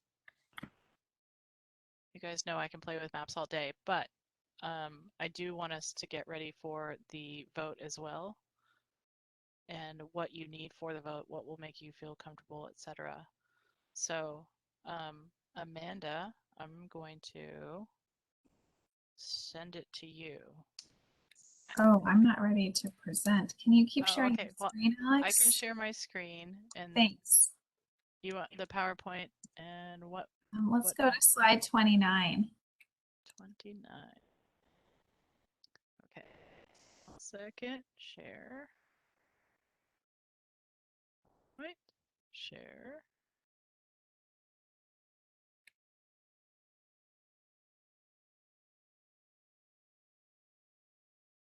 There you go. Okay, so our first questions are about, you know, in the next day or so, what information would help you review everything? What other questions do you have? What else can we provide? So the core thing we can provide is the updated PowerPoint that has the indicator list, the approach, and the low-income definition. We're working on being able to provide a link to the Tableau maps, like Alex just showed, that have the mouse over of the characteristics. We can export data, and I know a lot of questions have arisen today. So just like this chance to ask everyone what other information, materials, tools you'd like to see or use before voting. Hey, Amanda, I don't know if a slide like this exists per se, and I'm almost tempted to ask for it because of you guys' slide wizardry, but I won't because I don't want to be abusive like that. But here's the question: is there any slide that lays out the benefits and drawbacks of using the 60% of state median income as opposed to the 80% federal area median income? Like I know there've been a couple of percentages that have shown the differences between the two, but I think that for me, that's kind of where I'm still struggling. It's just trying to figure out which is the better income level to land on. Yeah, I think, I mean, the benefits and the drawbacks come just into, let's see if I get this right, really come to the breakdown of income or the amount of state that's covered or the amount of households that are covered. And the benefits being that you'll be, with area median income, more sensitive to the kind of standard of living expenses and costs, but it will add a substantial amount to the definition and therefore increase the total that would be kind of like this modeled around to 58%.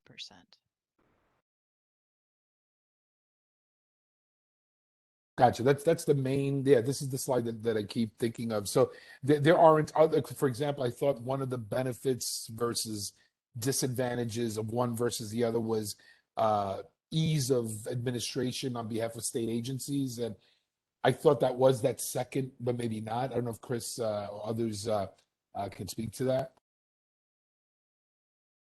Yeah, both of Yeah, these. this is Chris. Sorry, Amanda. No, go ahead. I think you're going to say what I was going to say. So the state agencies use both the 60% state median and the 80% area median for income eligibility determinations, depending on the program. It's just that we don't use, or we don't have an easy way to use kind of that first income threshold, that 100% FPL. Because the bulk of the income eligible programs in the state are based on 60% of state median income. So that creates kind of that categorical eligibility for projects and for households. So the 200% FPL and the 80% are equally administrable by you guys. Like it's not, you guys don't have a strong preference for one over the other. Yeah, I mean, so the easiest one is the 60% state median, the 200% FPL, because that essentially creates the ability to just do categorical eligibility. So rather than putting, a household through the process of having to provide income documentation or, just admin burden, if they're receiving kind of another public benefit or some assistance, we could just take that and say, yep, you're automatically eligible for the energy initiative as well.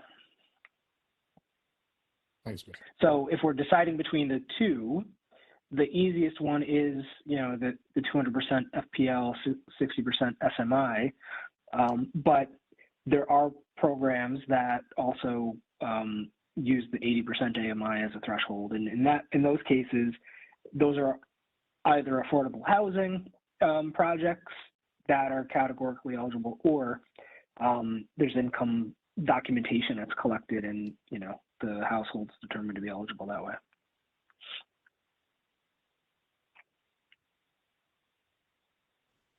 Thanks, Chris.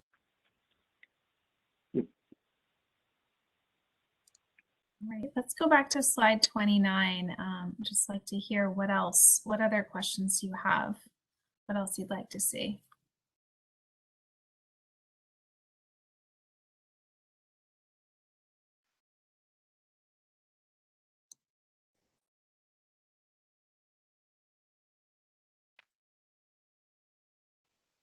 You know what all quiet means? That like if we could hold the vote now. We don't have quorum. Excellent point. How's that for a dodge? Snuck out of that one. Would it be helpful to see, underlying data like the census tracts, their DAC designation and percentile scores? Would anyone want to go through that over the weekend? And from us.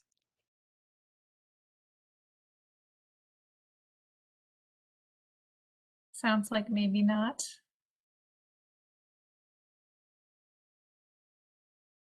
All right, well, we'll keep working on being able to share the maps and see what additional information we can include in the maps to allow people to really see in detail what's behind each score.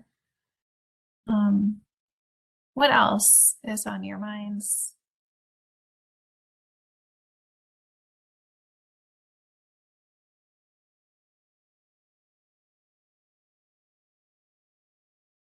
Okay, well, we are all, available to provide additional information, answer last minute questions, anything that's needed tomorrow, over the weekend, honestly, whenever.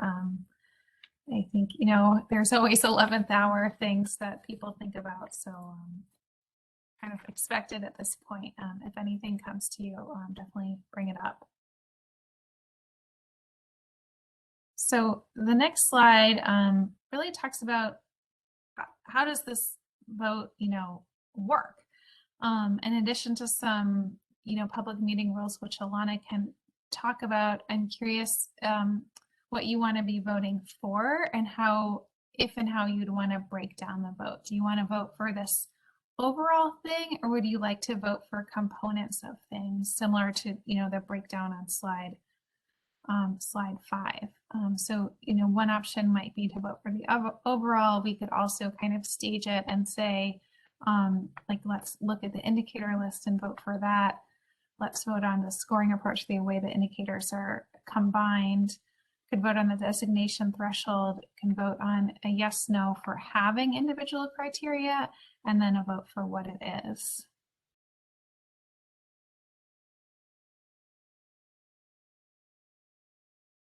Any thoughts on how you would, what types of things you want to vote for, and, an overall versus a component-based approach?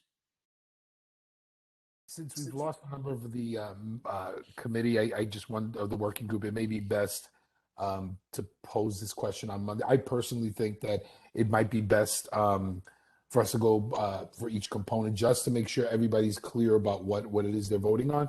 And it also will make for a more dramatic closing call to this year-long this process. So I'll stop there. Well, we'll prep it that way so that we have the options and present that. But I think you're right. We've lost quite a few people. So I think what we have is basically we will prep for Monday that way. Elizabeth, do you want to talk a little bit about your comment about a discussion for each component? Well, what I was referring to was that it may, if we do each component, there may be some reasons why people have a different position on each. And so I think that there would have to be a space to discuss that. It might not be necessary, but I think there should be. Thanks. And are there any components that you would want to see reflected or discussed that you don't see here? I think my concern, one of my concerns had to do with capturing data based on race and ethnicity. That focusing on low income is one thing, but I just wanted to see something that indicated that. So can you think of different cuts of the data or things, we could look at that would help with that? I'm sorry? Can you think of ways we could look at the data or provide data for you that would help answer that? I mean, what's in your mind as what you'd want to see? So for example, where it says geographic scoring approach or geographic designation threshold, based on the recommendations that are here on the breakdown, what does that look like in terms of race, right? So if you use the individual criteria, what percentage of Black households will benefit? What percentage? So I guess I would want to know how each of the folks impacted or the racial and ethnic groups impacted would benefit from these recommendations. Does that make sense? Mm-hmm. Yeah. Yeah. I think we can also overtly talk about in the indicator list and also in the geographic scoring approach how we are including race and ethnicity into those. So what data we're using and then how we're adding it all up, because I think that's an important component.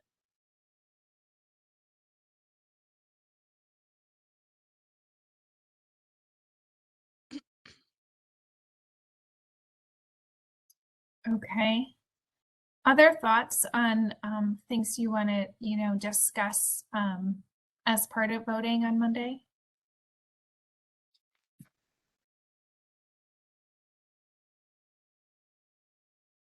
Are you speaking to me or the group? Oh, the group, sorry. Okay, cool.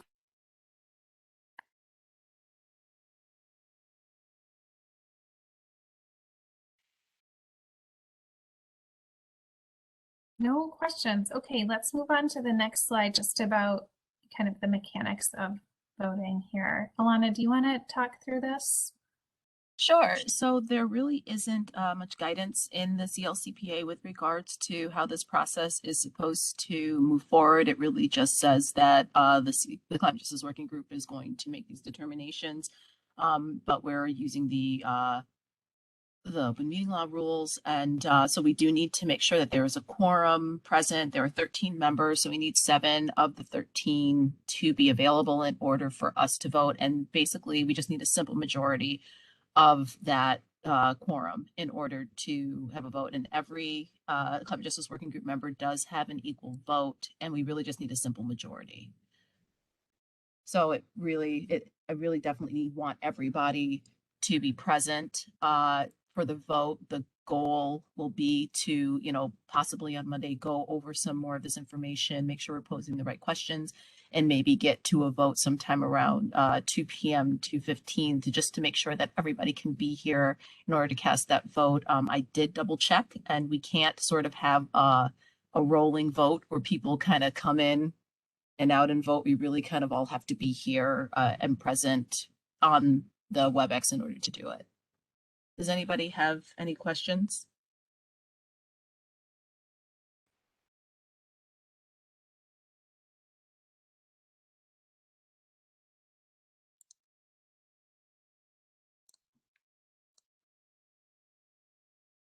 Okay. So this is where we're at. And then I think one of the final considerations is what we post for public comment. Sorry, I'm hearing from my counsel. It's a clarification. 7 members have to vote yes and be present in order for. So it's more than a quorum. Right. So we need a quorum to even do that, but we need to have, in order for it, I guess the vote, it needs to be 7 members have to vote yes. So we have to be present and voting, but we need so if we do have a quorum, if we have 7, then everybody would need to vote yes in order for that to move forward. Okay. Other than that, we probably would have to come back and try again. Okay.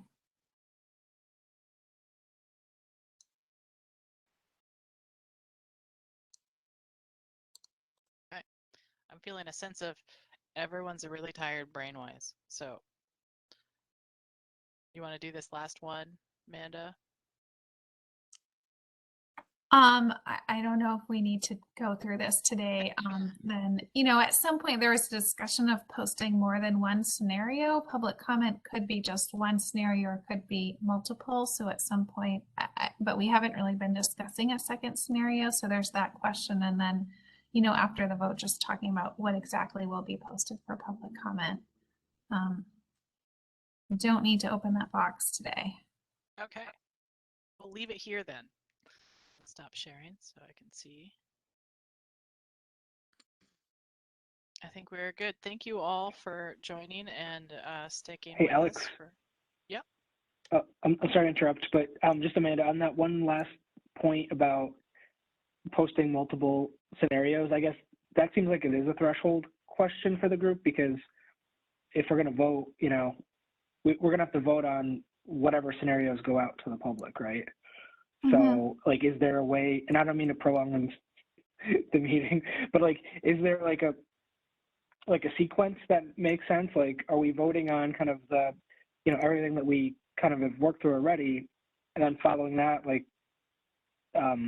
if there are people who are not voting for, affirmatively for what was agreed to, like, then is it a conversation about, like, is there an alternate version that people want to put forward? I don't know. I don't want to overcomplicate things, but feel like that is,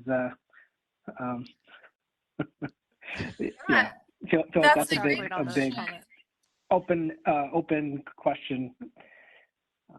And I think we can go. I'll just say personally, I think we can go forward with the one scenario, but and if folks want to like pick that back up later, that's okay with me too. I would say this, I'll make a recommendation in this, that we had several meetings ago kind of thought of just one scenario going forward. And I think that we should continue with that. But if we get to the vote and there are dissenting opinions across things, that's when we can open that can of worms and start discussing potential ones. So that I think is actually a Monday question and discussion point. And we do have 3 hours on Monday, so plenty of time. Okay, thanks for entertaining that question. Thank you guys all for sticking with us through all this data and everything else, and we appreciate your input. Be ready with the kind of additional data and information that you'd like for Monday, and we will see you all then. Thank you all. Take care. All right. Thanks, everyone. Thanks. Thank you. Thanks.